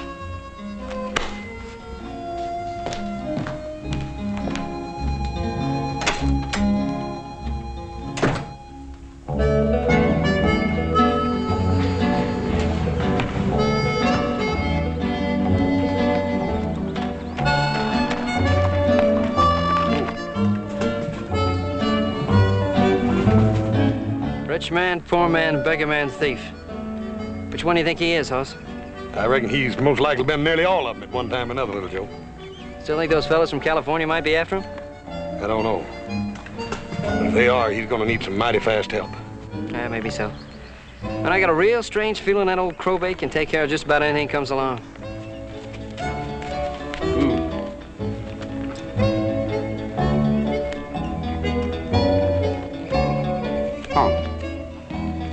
Dorothy. Ah, yeah. Eat hearty. I guess the good Lord watches over fools and little children. Well, just in case the good Lord forgets for a minute, I think I better trail along after him and keep an eye peeled for trouble. I'll see you at the diggings tonight. You be sure and save me some of that tarantula juice, you hear? Now, when I get to the diggings, I ain't gonna have time for any tarantula juice. You stay out of that Paiute country. You remember what Paul said about stirring them up? Hoss, what the heck would I want with any old Paiute?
Did you hurt yourself? Nothing up at my boy, nothing at all. We Comstocks are made of steel. Yes, I can remember for Grandpappy the ripe age of 93. Chewing iron bars and spitting out nails. Yeah, I reckon you're all right at that. On the way you fell back there, I could have sworn you broke something. Son, you're looking at a man who did break something. His link with the past. How long has all this been going on? Well, feller's been fooling around these mountains for years. Digging up one side and then down the other. Fighting that blue stuff over there, they call it. Blue stuff? Never heard of it. What's that? Well, I don't reckon anybody rightly knows. Something that gums up something fierce. Makes it hard to get at the gold. Gold. Yeah, the gold. Like the sound of that word, son. It's like music to my ears. Yes, sir. From now on, I intend to confine all my valuable time to the Comstock lode. The Comstock lode? What's that? Everything that meets the eye, son. Everything that meets the eye. You just got here. How can you even think about naming all this after yourself when you only just got here? Son, that just goes to show you how wrong a man can be. Because I got the feeling that I've been here practically all of my life. Greetings, gentlemen. Henry T.P. Comstock brings you greetings and salutations. Did you gentlemen file a legal claim for this particular piece of land? Legal claim? Now, what kind of a question is that? Simple enough question, friend. You didn't file a claim, you're trespassing on my property. I'm requesting you to move on. Oh, Mr. Comstock, you can't do a thing like that. You only just got here. Son, the law's the law. The law says if a man don't file a claim, he ain't got any more right than a tinker. Now, you wait a minute. You just wait a minute. We filed a claim more than a month ago. Up at Dutch Pete's, we did it. Dutch Pete's? Sounds like a purveyor of the old evil eye. Now, if you file this claim in a legal like courthouse... Dutch Pete's legal like courthouse is good enough for us, mister. And give me back that pan.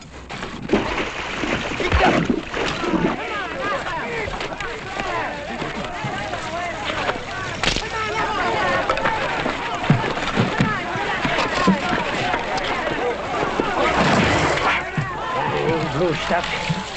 Work and shake all day. It's got nothing to show for it but this damn blue stuff. Is this a private conversation, friend, or could you use a little company? Where'd you come from? I'll ask the questions, friend. How big a claim you got here? Clear to the head of the mountain. And all of it ain't words I... Don't say it. Think it, but don't say it. Very good sized claim. How much gold? Gold? Say gold? I tell you, mister, there ain't nothing around here but this dang blue stuff. Loud. How'd you like to have yourself a partner? Partner? In what? Your claim, friend. Clear to the top of the mountain. Tell you what I'll do. I'll give you $17 American. $17? But I tell you, mister, all this dang blue stuff ain't worth a nickel. $17, my good man. It's my final offer. Well, I'll take it, mister. Mister, you just bought yourself into half of this claim. $17, huh? Wait till I tell this to the boys at Dutch Pete's tonight. Partner, there's something else you're going to do at Dutch Pete's tonight, too. Now, at properly arranged time. I want you to break... You following me, friend?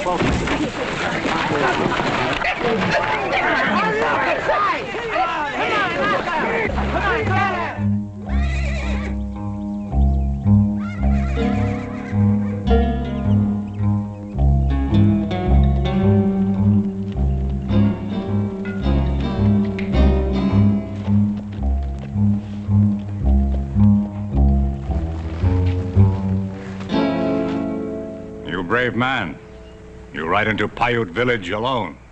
Chief Winnemucca, I believe you know my father, Ben Cartwright. I know, Father. I think you know me, too, and my brothers, Horace and Adam. Matter of fact, Chief, didn't you trade Pa this pinto pony for a buffalo gun? You from high up on mountain. Why you come here? Well, I brought you a little present, Chief. Pretty nice color, would you say? You bring this for me? Well, not exactly. It's for your daughter. When you see Saratucci? It was just a little while back down at the river. She's taking a bath. And now, hold it, Chief. She's more than a mile away. Just one of many women. A knife.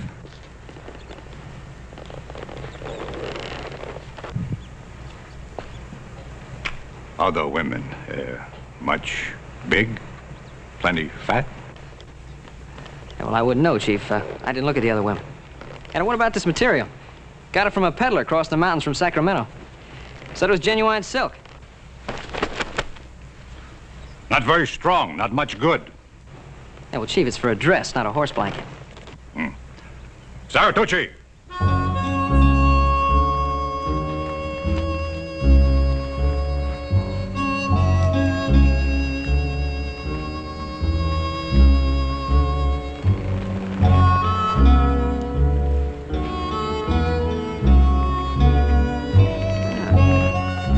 Now you look like a real princess, ma'am. What do you think, Chief?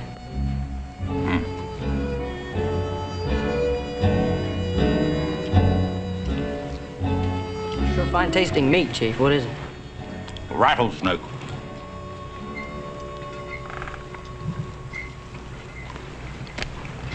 It's very, very good. We have a lot. You eat more. Well, no thanks, Chief. I'm not a very big eater. How about showing me that Appaloosa horse you were trying to sell me? I bring horse. You eat more. Very good. Yeah, sure, Chief. Oh, please, no thank you, ma'am. I'm not a very big eater. Hey, you know how to make this into a dress? Into a dress? Yeah, look.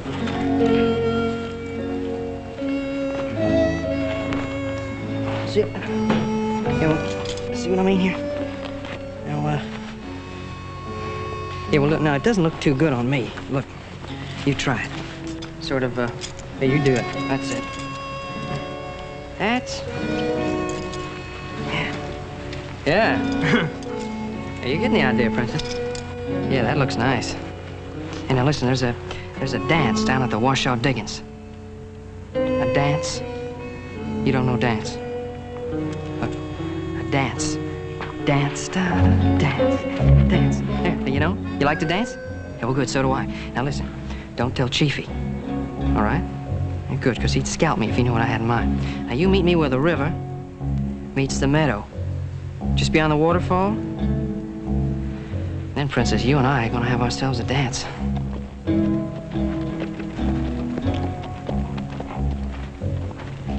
Ah. Yeah, Chief, that's what I call a horse.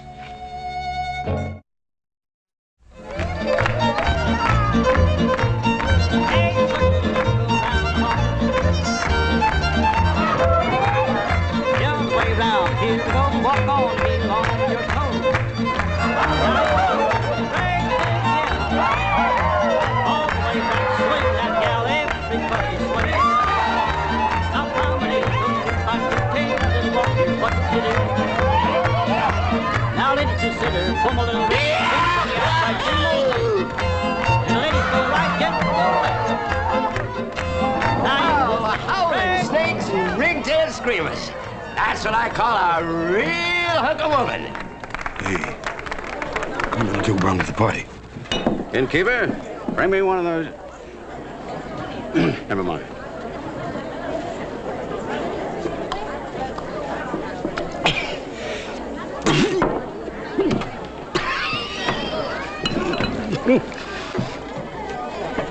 Young fella, I come from Virginia, which, as you can no doubt hear, is a pretty well-known fact hereabouts. You drunken coach! You don't even know where Virginia is!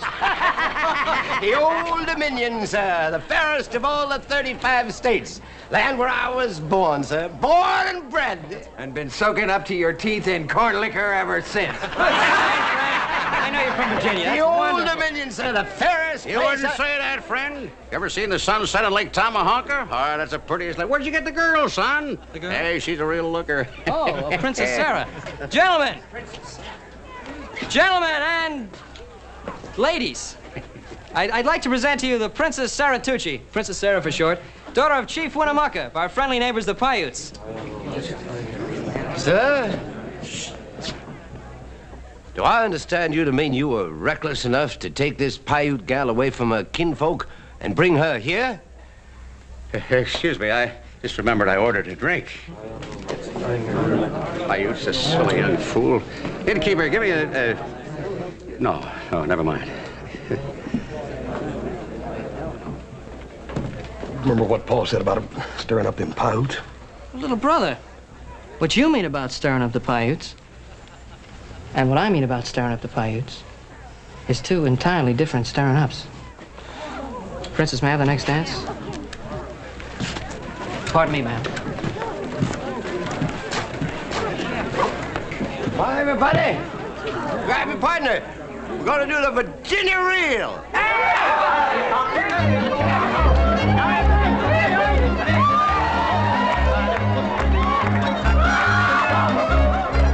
Now forward again, left double swing, all the way back, place again. Forward, in the bed, friend. Chicken up dough. And a do-she-do. See what I mean, little Joe? Fat one is a skunk.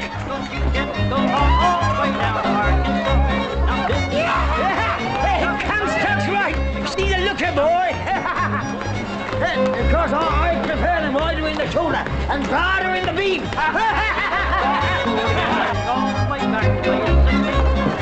Comstock, you like a dance? Dance? Yeah. Oh, dance, yes. I'll tell you, Hoss, I hurt my leg in the war at Lake Montefago. Well, how about one with me? Yeah, oh, with you? Oh, well, that's different. Excuse us. Yeah, let it go, Hoss.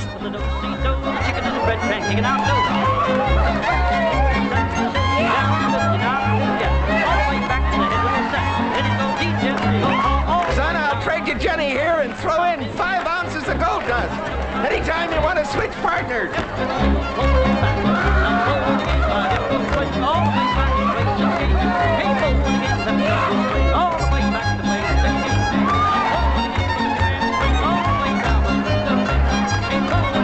Princess, you sure are beautiful. No, you really are. I don't know if this has ever happened to you before, man, but you're so darn pretty.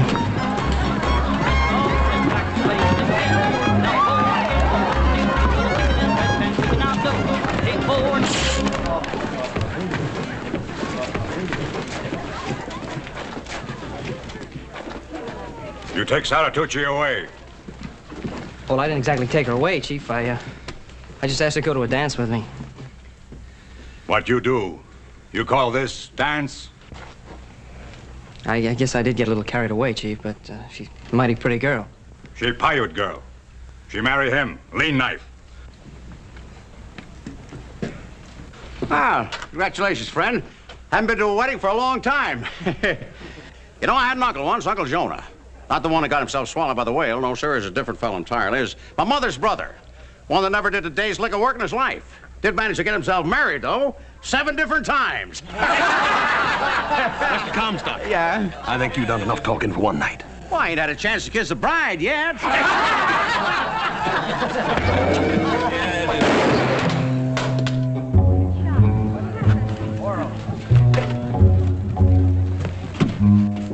My sons seek no trouble with the Paiutes, Chief Winnemucca. That one is young, foolish. He will be punished if he's done anything wrong. But he will be punished by me, not by anyone else.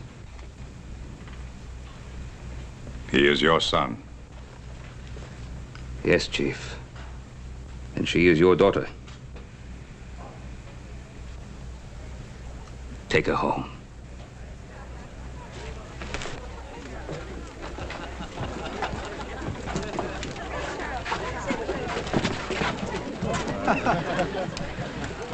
You know, the thing I like about you younger brothers, you don't care how big a mess you get yourself into as long as someone else gets you out of it. Yeah, well, you know something, older brother? I just knew you'd be here in time. Just in time to march you back home. Now, wait a minute, Paul. We can't go yet. Adam here ain't even had a dance. Now, where'd that old big fat gal go to? Why, you horse-faced, spindle-legged old sidewinder, I said I was the one buying the lady a drink. Next time I want a bath, friend, I'll arrange to have you talk at me. Innkeeper, pour this young lady a shot. Don't you touch that, ma'am. That stuff will poison you. Bartender, pour the little lady a drink of your best whiskey, the kind that we drink down in Virginia. My dear young lady, I've traveled the 4 corners of the earth, sailed the 7 seas. I'm here to tell you the swill they drink in Virginia will rot a skunk's gut.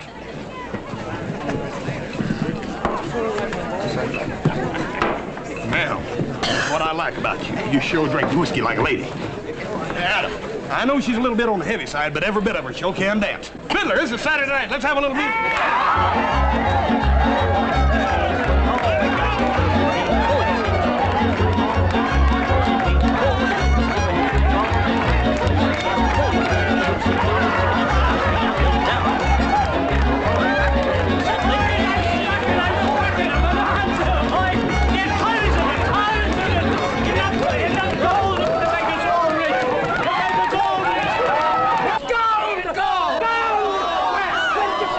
I'm rich, boys, I'm rich. You know what that means? I'm rich, I'm rich. Cut it in, Pike. I'm rich, boys, I'm rich. Cut it in, Pike. It's a whole legend. A ledge 50 foot wide, a solid ledge of gold. Where's the Bonanza? Where, Pike? Where? Pike, we're your friends and we tell you where it is. Up 6 Mile Canyon, head of the mountain, you dang fool. Where you think?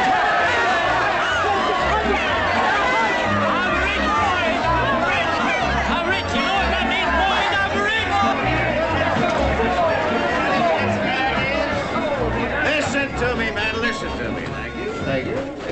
Well, hurry up. What's on your mind? Just this. I hate to break your hearts, but all that gold out there, all that big strike, that's all on my land. Every bit of it's on my land. Your land? Yeah. When did you stake a claim to it? This afternoon, friend. Ask my partner there, Mr. Pike.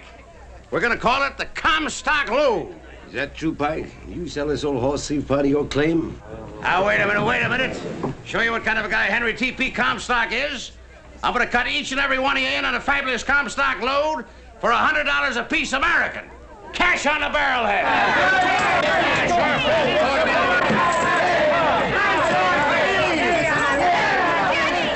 all right, friend, it's all right. But it's gold. I really found gold. Your friend, we'll talk about it later. It's gold, can't you see? It's gold. Yes, how's it? Pike, it is gold. It's really gold. It's the richest I've ever seen in here. I just given it away. I didn't know. I didn't know.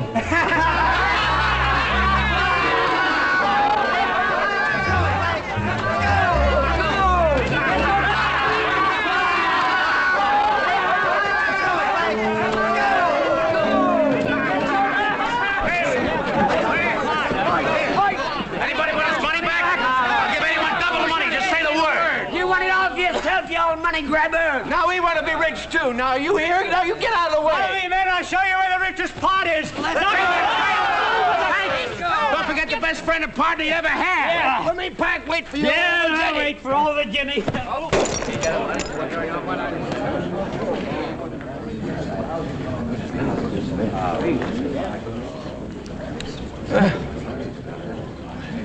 Just so it won't be a total loss, I hereby baptize this place Virginia! That's not the way to do it, boys. Oh, shut up, you old No, this is going to be a great place someday. Fortunes will be made here. We'll make fortunes so great we're going to need help counting our money. So it ought to have a fitting name. Shouldn't just call it Virginia. We ought to call it, Virginia City.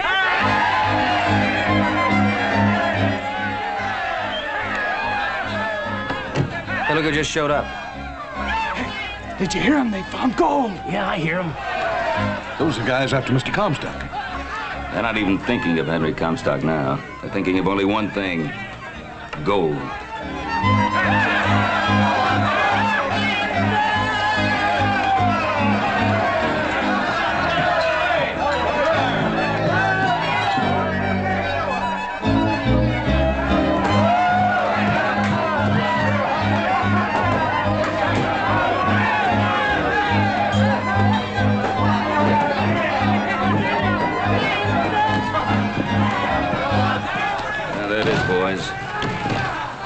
Gold will do to men. You don't even feel like going with him. So do I, Little Joe. It's funny what gold will do to a man, ain't it? So what it did to John Sutter's dream in the Valley of Sacramento. Let's go.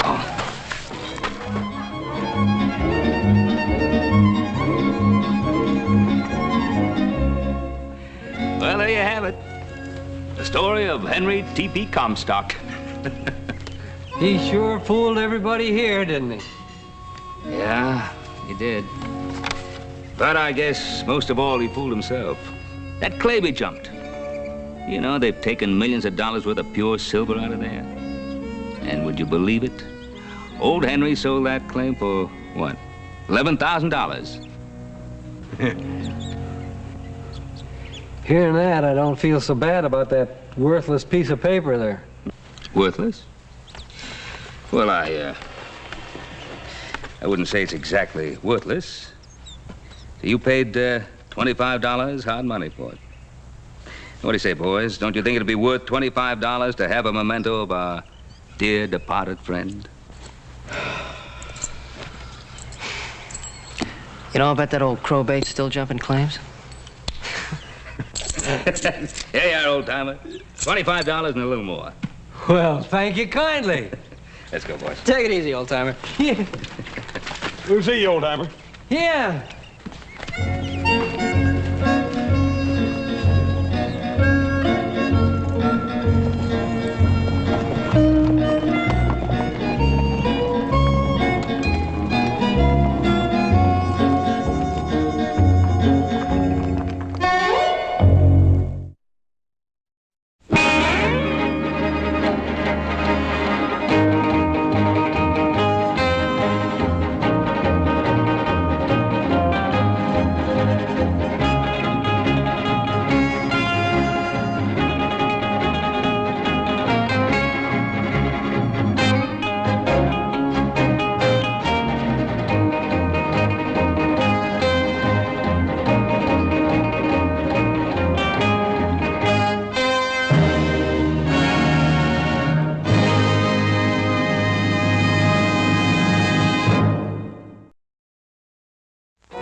Fix him a rope, boss.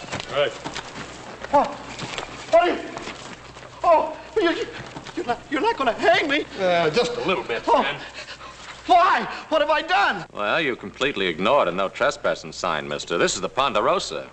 You think he was spotting cattle for rustlers at him? No, that's not true. Look, my name is Durwood Watkins. I am the agent for Miss Ada Isaacs Menken's Company of Players. We open tonight in Virginia City. Tickets. Look. Here, tickets. The best in the house. Please be my guest. Ain't it funny how a man will lie right up till the time you stretch his neck? No. I don't know, Hoss. You think that limb's strong enough to hold him? Yeah, I think so. He looks to me like he's most nigh all blubber anyhow. Yeah, I think it'll do all right, as long as you don't flop around too much. This is barbaric. I demand a trial. Hey! Come back!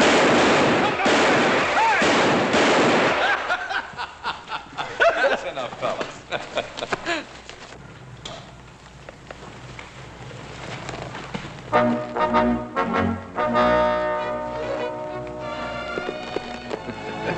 Well, I bet he remembers the next time he sees a no trespass sign. Hey, look at this. Hey! Hey, Hoss, you get rid of that thing before Pa sees it. Ain't that something? Now, you heard what I said, Hoss. What are you doing? Oh, well, nothing. I just getting this rope, Adam. It's an awful good rope.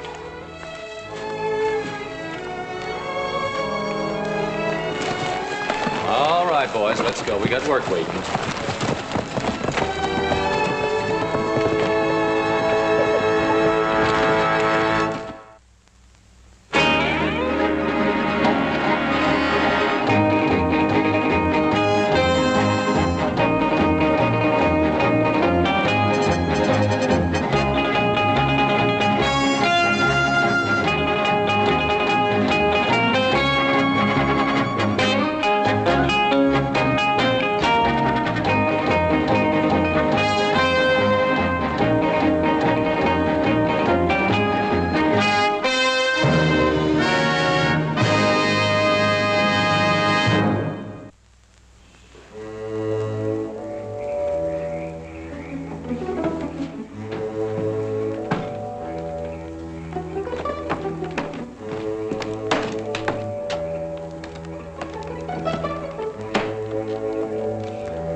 What took you so long? Adam's door was open. Yeah, you didn't have to take half the night. Come on. Oh, you're lucky. You live all the way down to the other end of the house. Sometimes Adam can be worse than Paul. Hey, Paul didn't see you, did he? No, he ain't even home yet. Here, help me into this dang blasted thing. All right. How come you ain't got no button on this shirt? Well, I just ain't got one, that's all. Little Joe, if Paul catches us at a show like this, he'll skin us alive. You don't reckon anybody will recognize us, do you? Well, I got your brand new suit on, don't you? Yeah. Hey, you got your hair slicked down real nice. Yeah. Got your boots polished? Yep. Who's gonna recognize you? Yeah. Hey.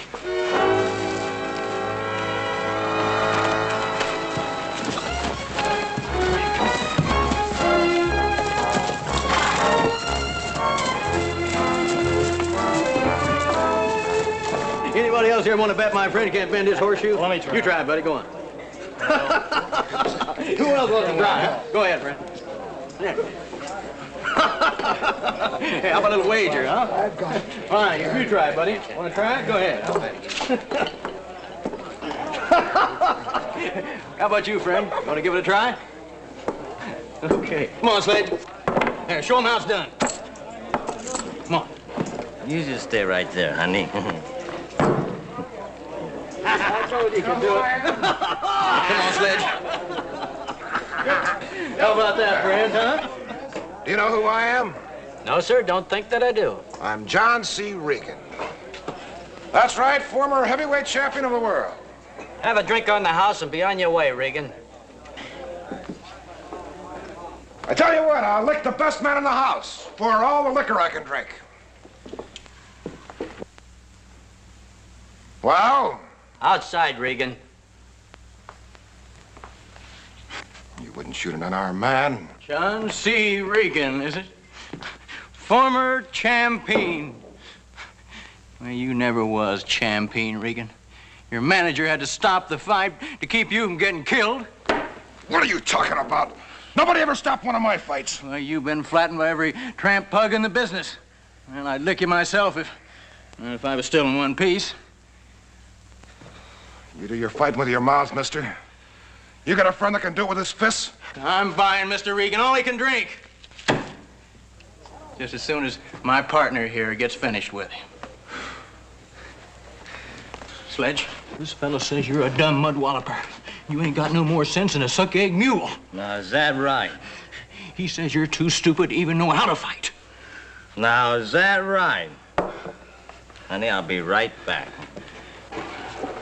Get back, girl.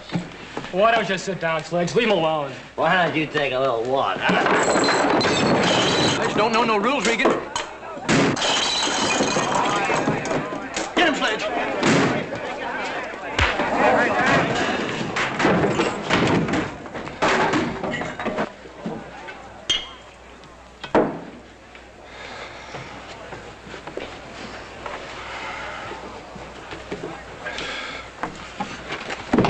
Give it to him.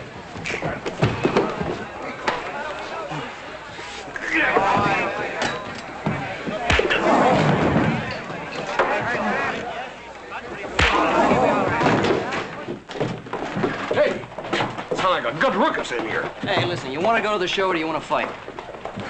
Well, I hate to miss a good fight, but I hate to miss that show, too. Well, then come on.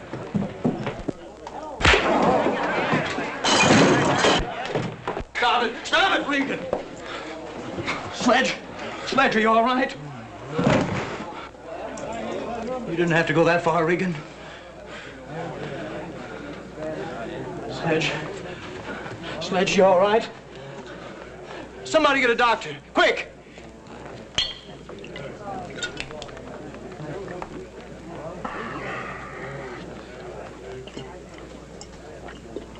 I bet this is gonna be good. You sure you got them tickets? Sure, I got them right here, don't worry. Adam. Hey, what are you doing here, Adam? I'm waiting for you two. Adam, we can explain everything. Yeah, well, you're going to have a lot of explaining to do if the best seats are gone. Come on, let's go inside. Yeah, well, let's go. Anything new tonight?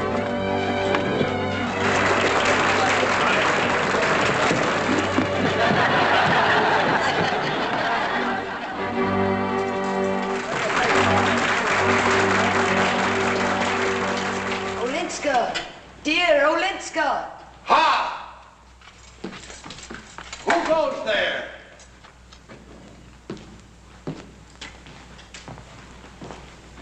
All is silent. All is silent! He don't see her.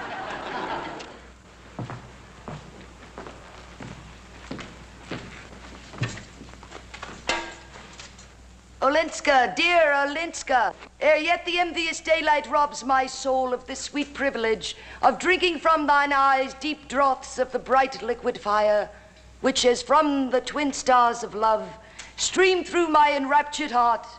Appear, dear life.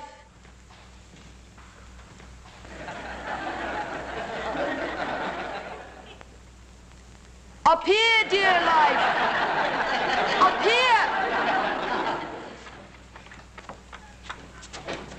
Casimir, thou here. Oh, hence, wert thou discovered, think how fearfully my father's wrath would fall on the clandestine suitor to his child. What can Casimir dread, ennobled and emboldened by thy love? 1,000 tyrant fathers I would brave, from all their wrath, my loved Olenska, save or earn an early but an honored grave. You tell him, Casimir. You bring on her old man.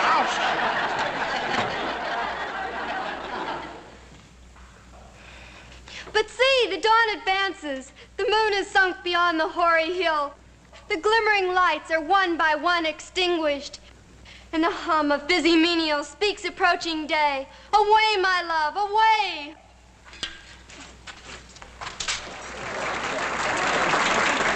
She don't look nothing like this girl here on the poster. Yeah, well, let's see, this is kind of mixed up. See, the girl that's on this poster is playing a man in the show. How come she wants to do that? I don't know. It's just the way they do it.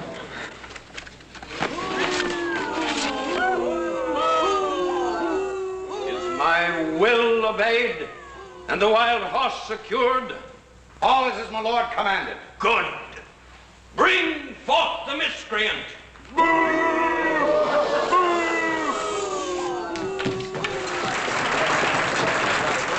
I knew it. I knew he was going to catch up with him. Well, her. What? Oh, yeah. Shut up. Oh, my father, pardon for him. Unworthy girl, all of the powers of this earth were ineffectual to assuage my vengeance. Bring forth the untamed steed. Hey, what are they going to do to her, little Joe? What are they going to do? I don't know. Now bind the traitor to him, and let scorching sun, wintry blasts, devouring hunger, and parching thirst rend the traitor. Dearest father, in thy mercy, save him. Plead not for me, dear Olenska. Perish as I might, it is sufficient glory that I die for thee.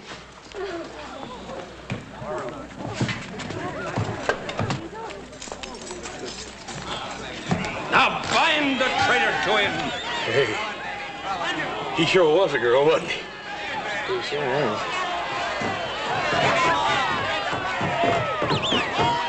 Hey, move! No!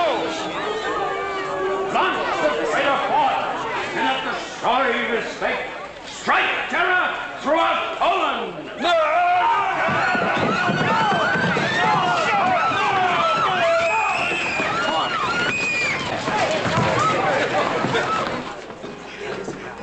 Give us a little beer, Charlie. Coming right up. Boy, I sure thought she was a goner when they put her on that horse. I could have told you not to worry. They never kill off the hero. Well, I'll tell you this. It'd be a big mistake to kill off anything like that, I guess. Yeah, I'm with you, boss. Hey, little Joe. Listen. Was she or wasn't she? Was she or wasn't she what? You know. No, I don't know. Ask Adam. Adam, was she or wasn't she? Was she or wasn't she what? Naked. Well, now, you got eyes. You saw her. Yeah, but exactly what did we see, really? She was wearing tights. Besides, what difference does it make? What difference does it make? Ladies and gentlemen, the highlight of the evening. One of you lucky gentlemen will take home the garter, worn by Miss Ada Isaacs Menken.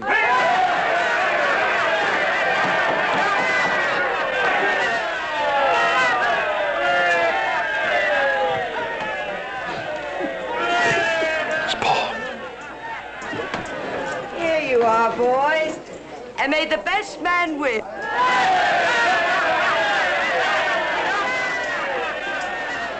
Come on, over here. Come on, over here. Come here.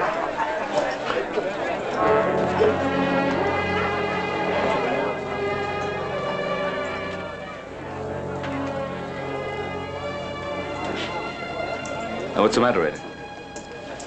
Nothing, Ben. Just get me out of here. Well, I'm sorry, boys. There'll be other times. How about a beer, please? Coming right up. I hope the next time you...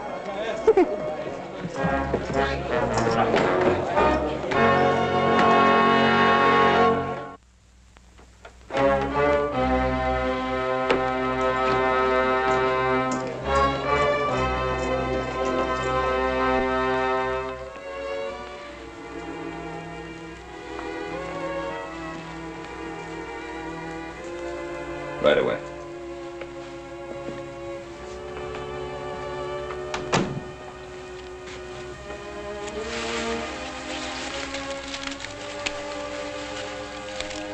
What happened down there, Ada?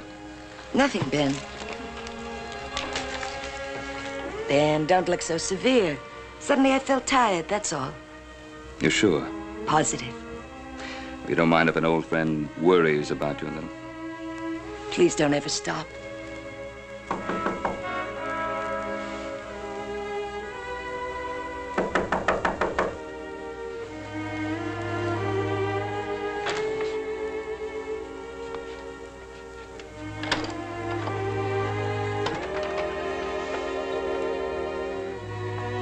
Ben, pheasant, lobster.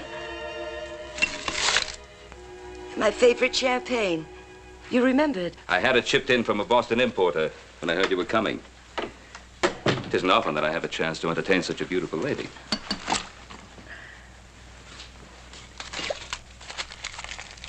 You're lonely, Ben. Oh, I have the Ponderosa and my boys. They keep me pretty well occupied. And every once in a while, a dear friend passes through. To the incomparable Ada Menken, more beautiful than I ever remembered. Happiness.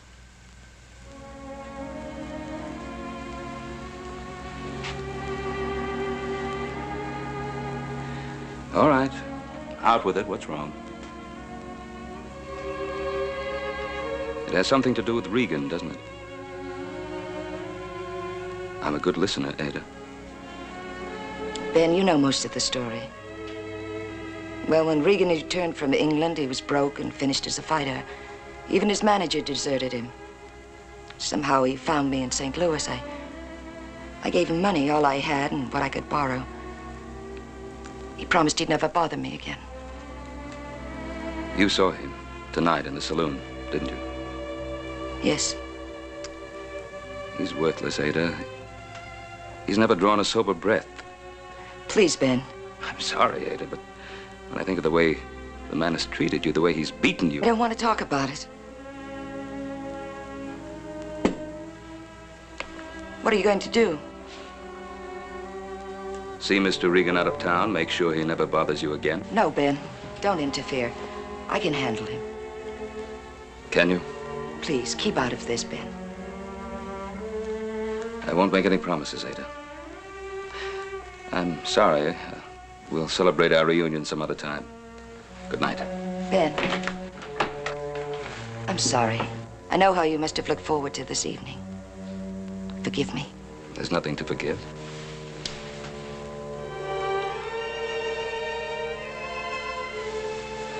Good night. Good night, Ben.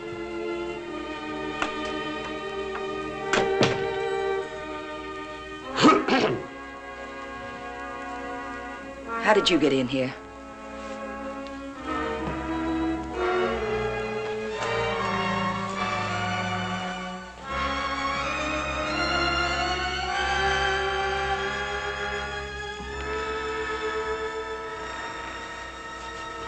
That rube that just left, could he make you feel like that? Get out of here before I call the manager. No, that'd only lead to trouble. And you don't want any more trouble, do you, Ada? Who is he? Ben Cartwright, an old friend.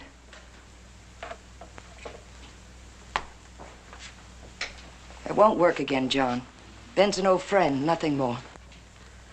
Well, seeing you two at the door, I got a different impression. If you have any idea of blackmailing Ben or getting any more money out of me, forget it.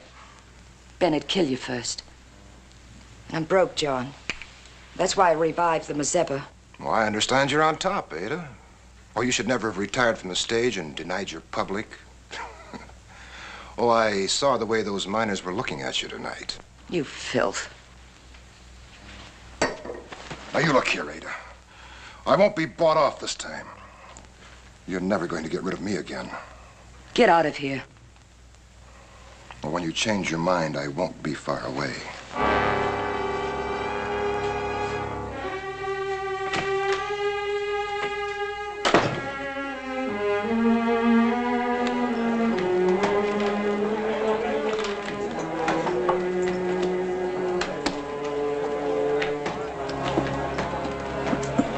Brought your horse over from the livery stable, just like you asked, Mr. Cartwright. Oh, thank you, Billy.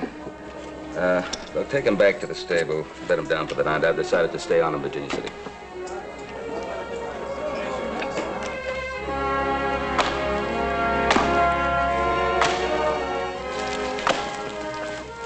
Watch it, Adam.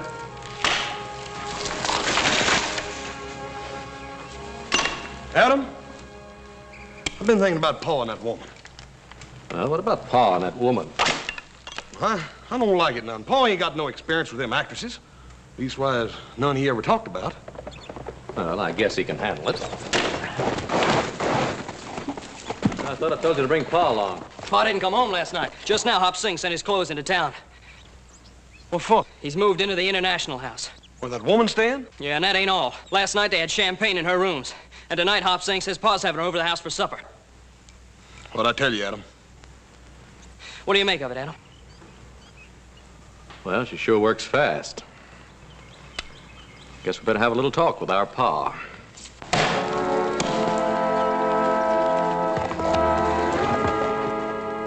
Oh, it's a man-sized spread, the Ponderosa. Over 1,000 square miles of the finest timber and grazing land west of Salt Lake. At last count, we had more than 10,000 head of cattle grazing in the lowlands. It's an empire, Ben. And to think it all belongs to you. And the boys. They're very fine boys. You should be very proud. Oh, they'll do. I envy you, Cartwrights. It must be wonderful living so close to the land. Well, we have our problems.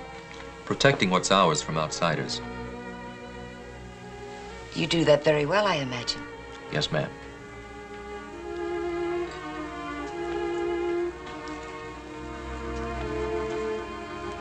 It's a delicious supper, Hop Sing. Really superb. Oh, you lady got sense. Hop Sing all time, break back, cook, fancy grub, nobody appreciate.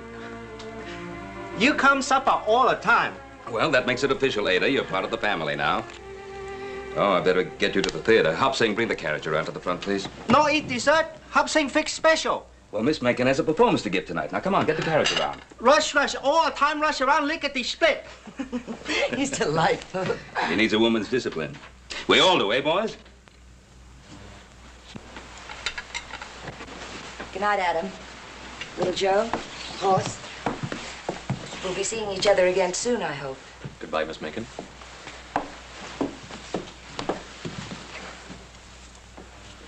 Hey, Paul. Yes? Oh, Paul, we want to talk to you, Paul, private-like. Can't it keep? No, Pa. I'll wait for you in the carriage, Ben.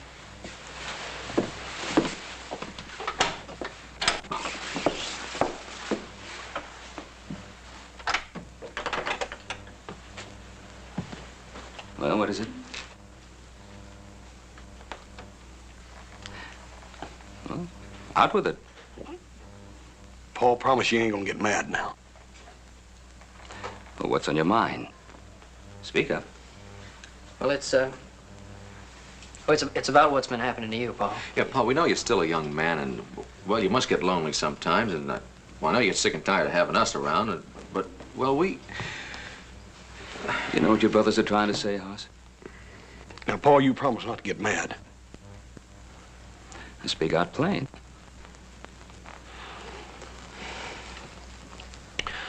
Well, Paul, she's an actress.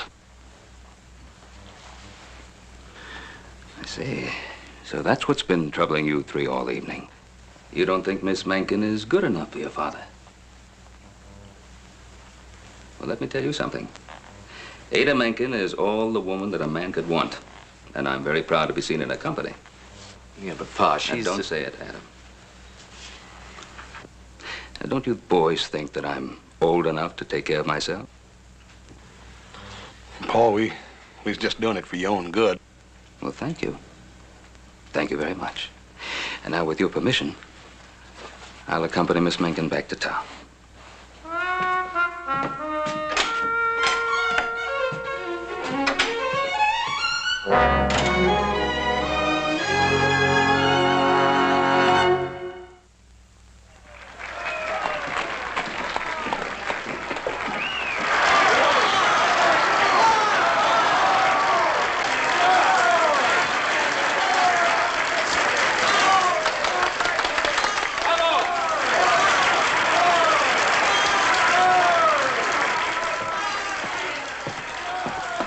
Miss Ada, I told him not to go in, but he went right in anyway. Find Ben Cartwright. Tell him not to wait, that you'll escort me back to the hotel. But, Miss Ada, Never mind, just find him and tell him. Yes, ma'am. Adam, I didn't know you were coming to tonight's performance.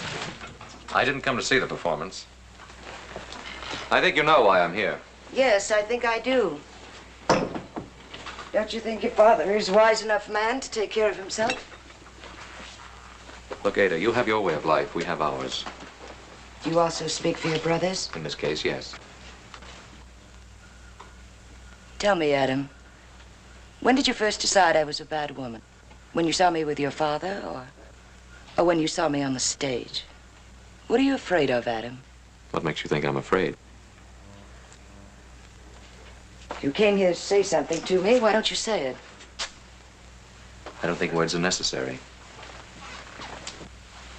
You know what I mean.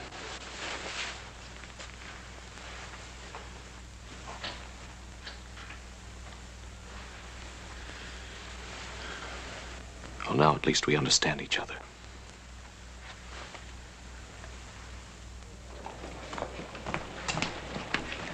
Adam, what happened? What'd she say? None of your business. Hey, what's eating him? Well, I guess older brother didn't make out so well. What are we gonna do, little Joe? We gotta help Paul. Yeah, well, you know, it takes a red-blooded man to persuade a woman. Yeah, but where are we gonna get one? Hey, where you going? To get a shave and some clean clothes. This is no way to meet a lady. See you, Hoss.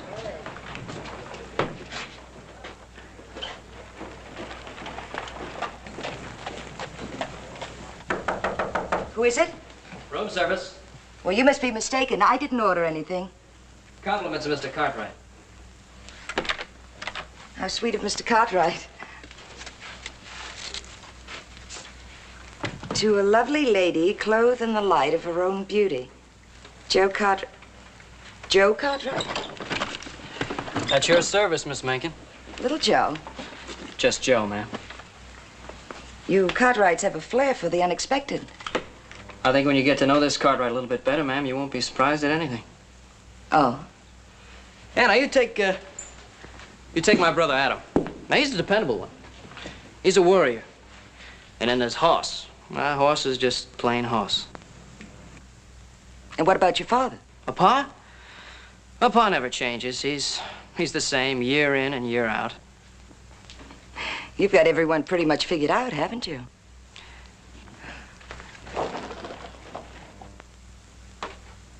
I guess Pa's had his day, but of course that was when he was much younger. And now you think he should be retired into the background. Is that it? We don't have to talk about him, do we? No, we don't. Why don't you pour the champagne?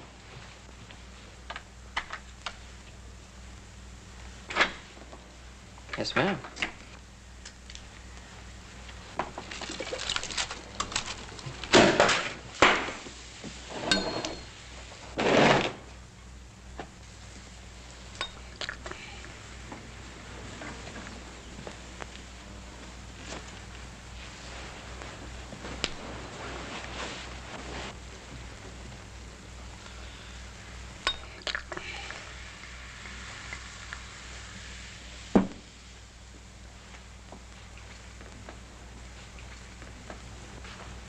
You're a very handsome man, Joe.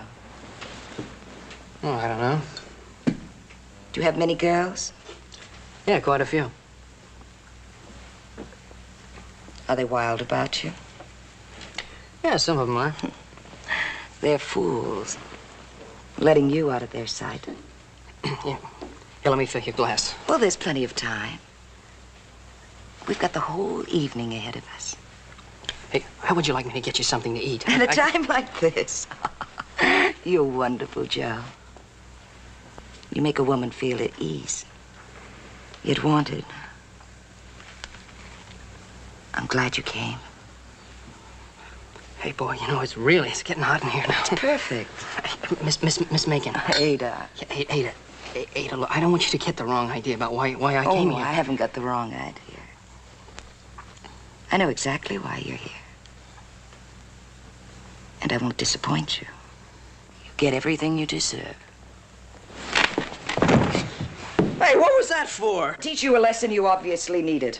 And Miss Macon, I can explain. I ought to have you horsewhipped, coming in here with the ideas you had. Listen, I only did it for Pa, to show him what kind of... What kind of a woman I am? Yes, ma'am. No, ma'am. Let me tell you, little Joe. Your father moved into this hotel to protect me from someone out of my past. And for no other reason. Oh, I'm sorry, ma'am. I didn't know that. This is something between my pa and you, and I'm sorry I made a fool out of myself. You Cartwrights are quite a family. Is that Pa? He usually checks to see if I'm all right. You better go. Through here. Hey, what about the champagne, the flowers? Well, don't worry. I won't tell him you were here. No, I wasn't thinking about myself. You're sweet. Hurry. Just a minute, Ben.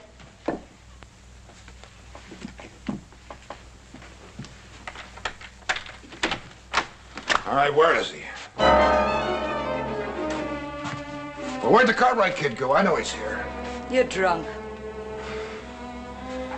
Well, you always did know, didn't you, Ada? Look at yourself, brawling in saloons and in back alleys. All right, don't change the subject. Where did the kid go? He isn't here. Why do you do it, John? Why do you act this way? You could still be champion of the world if you wanted to be. It's all in the past, so forget it. I can't forget it. I remember what you were like, how things used to be between us. Now I have to listen to them say you're all washed up. Oh, I can still handle myself. You ought to see the respect in their faces when I finish beating up one of these rubes. You're still the big man, aren't you? Well, I'm all the man you'll ever have. Now, where did the kid go? John, I don't have much left. A few jewels. I'll give them to you if you promise you'll leave town without causing any trouble.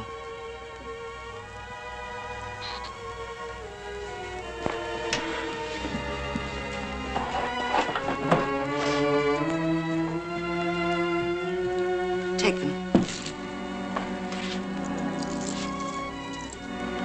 You know, I was never able to court you with champagne, Ada.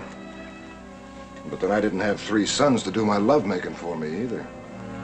Get out of here.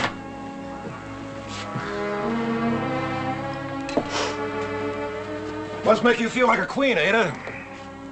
Ben Cartwright proposed to you yet? He hasn't any intentions of marrying me. That's not quite true, Ada.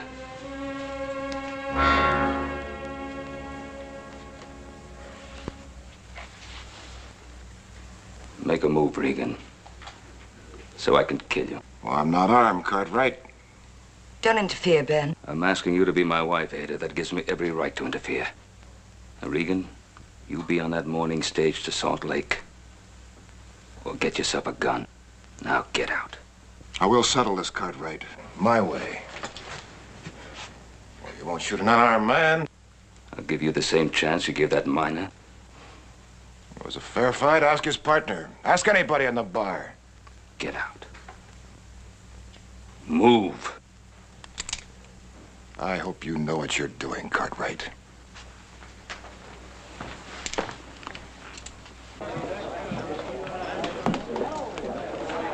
Little Joe, how'd you make it?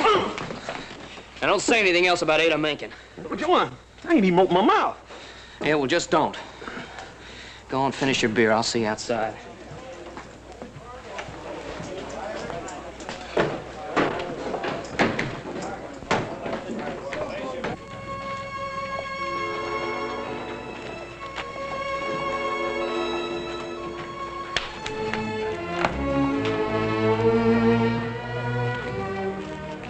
Cartwright? Yeah, that's right. My name is Regan. John C. Regan. Remember that when your pa asks. Sure.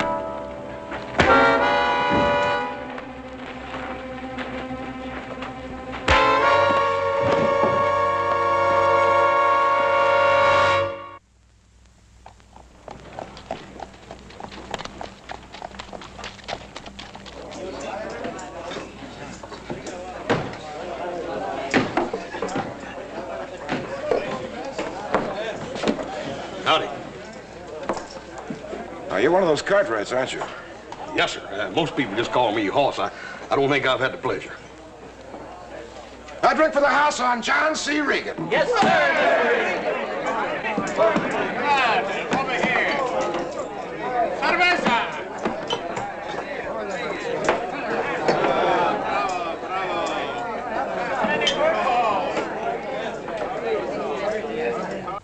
Well, I've known you a long time, Ada.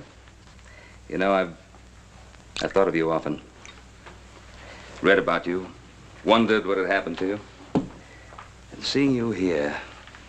Ben, you're a lonely man. Maybe you're mistaking loneliness for love. What about you? Now, how long will you be content to go on running away from yourself, from Regan? What do you think your sons would say if you married the notorious Ada Menken? My sons? What do my sons have to do with it? You're a very close family, Ben. I wouldn't want to change that. Well, my boys need a woman around the house as much as I do. Boys? They're not boys, Ben. They're grown men.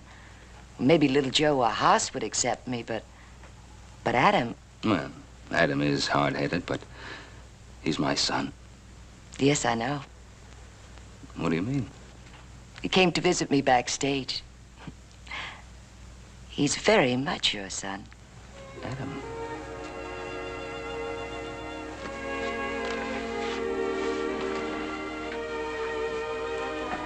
You're a very desirable woman, Ada. Thank you, Ben. You're a wonderful man. But I'd rather settle for half a life than come between you and your sons. Half a life. That's all you've ever had. Maybe that's all I understand. Maybe it's best I'm leaving tonight for San Francisco. I wish I'd been able to ask you before those little boys became men.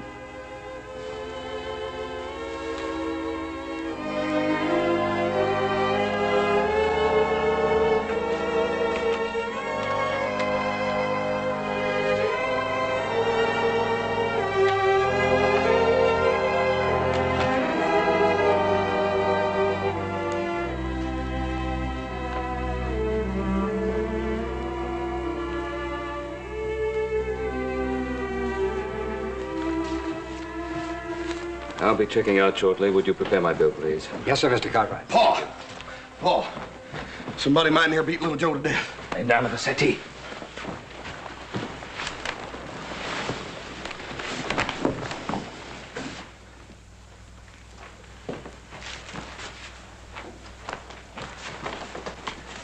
How is he?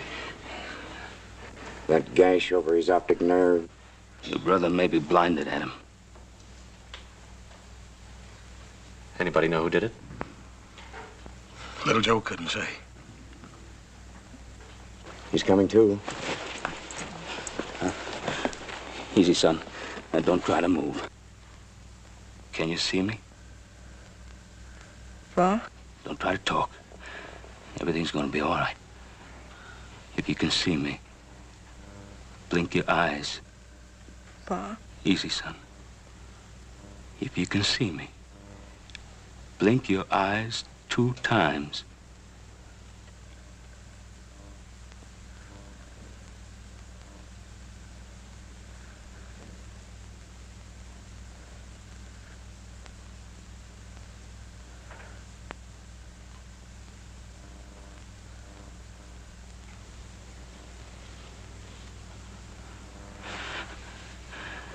That's good, son. That's good. Everything's gonna be all right. Your pa's right here. Pa? And you just rest easy. Pa, ask him who did it. I know who did it.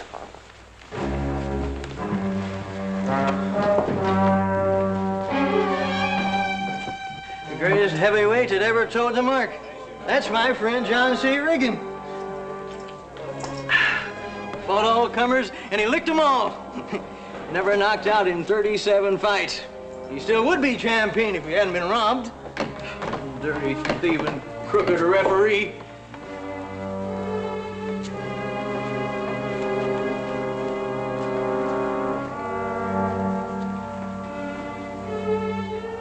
Give me a gun, Adam.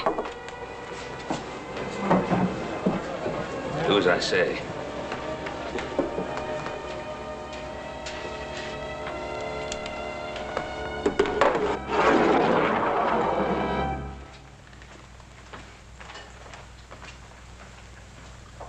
Reach for it, Regan. Reach for it. With this busted up hand, well, I couldn't find a trigger, Cartwright. Now, if you want to settle for what I did to your boy, you're going to have to shoot me. Or do it with your fists.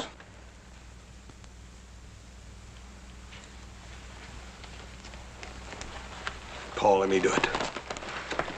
Keep out of this, horse.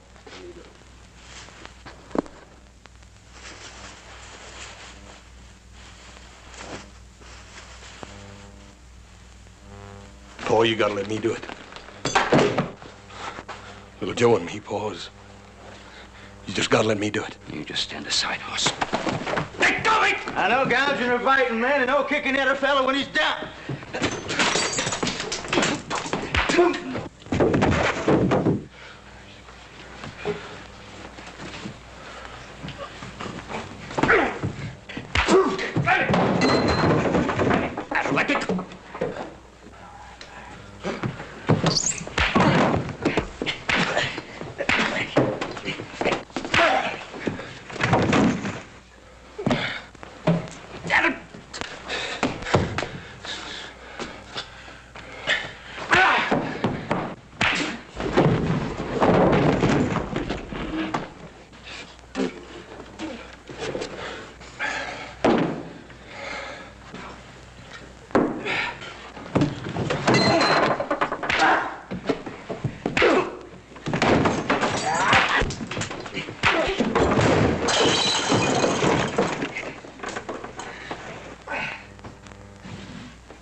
Boss, I ain't whipped yet, Paul.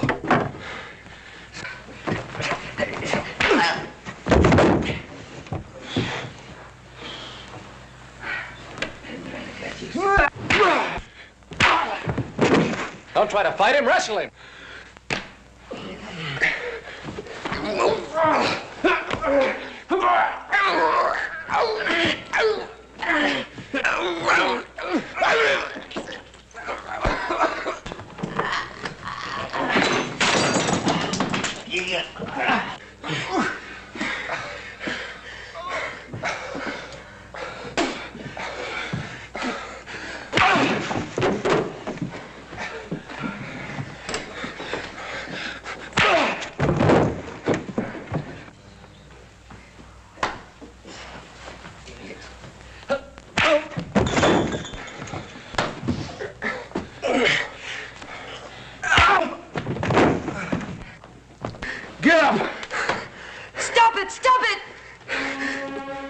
don't hit him again.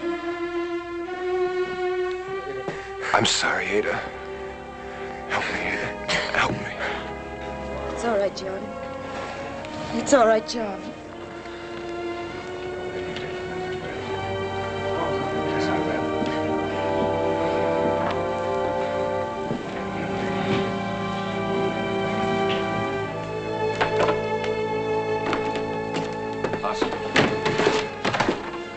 Hello, Paul. I just don't understand. How can she? She's a woman in love. With a man like that? It's hard to figure, isn't it? She could have any man she wants. As I think you found out.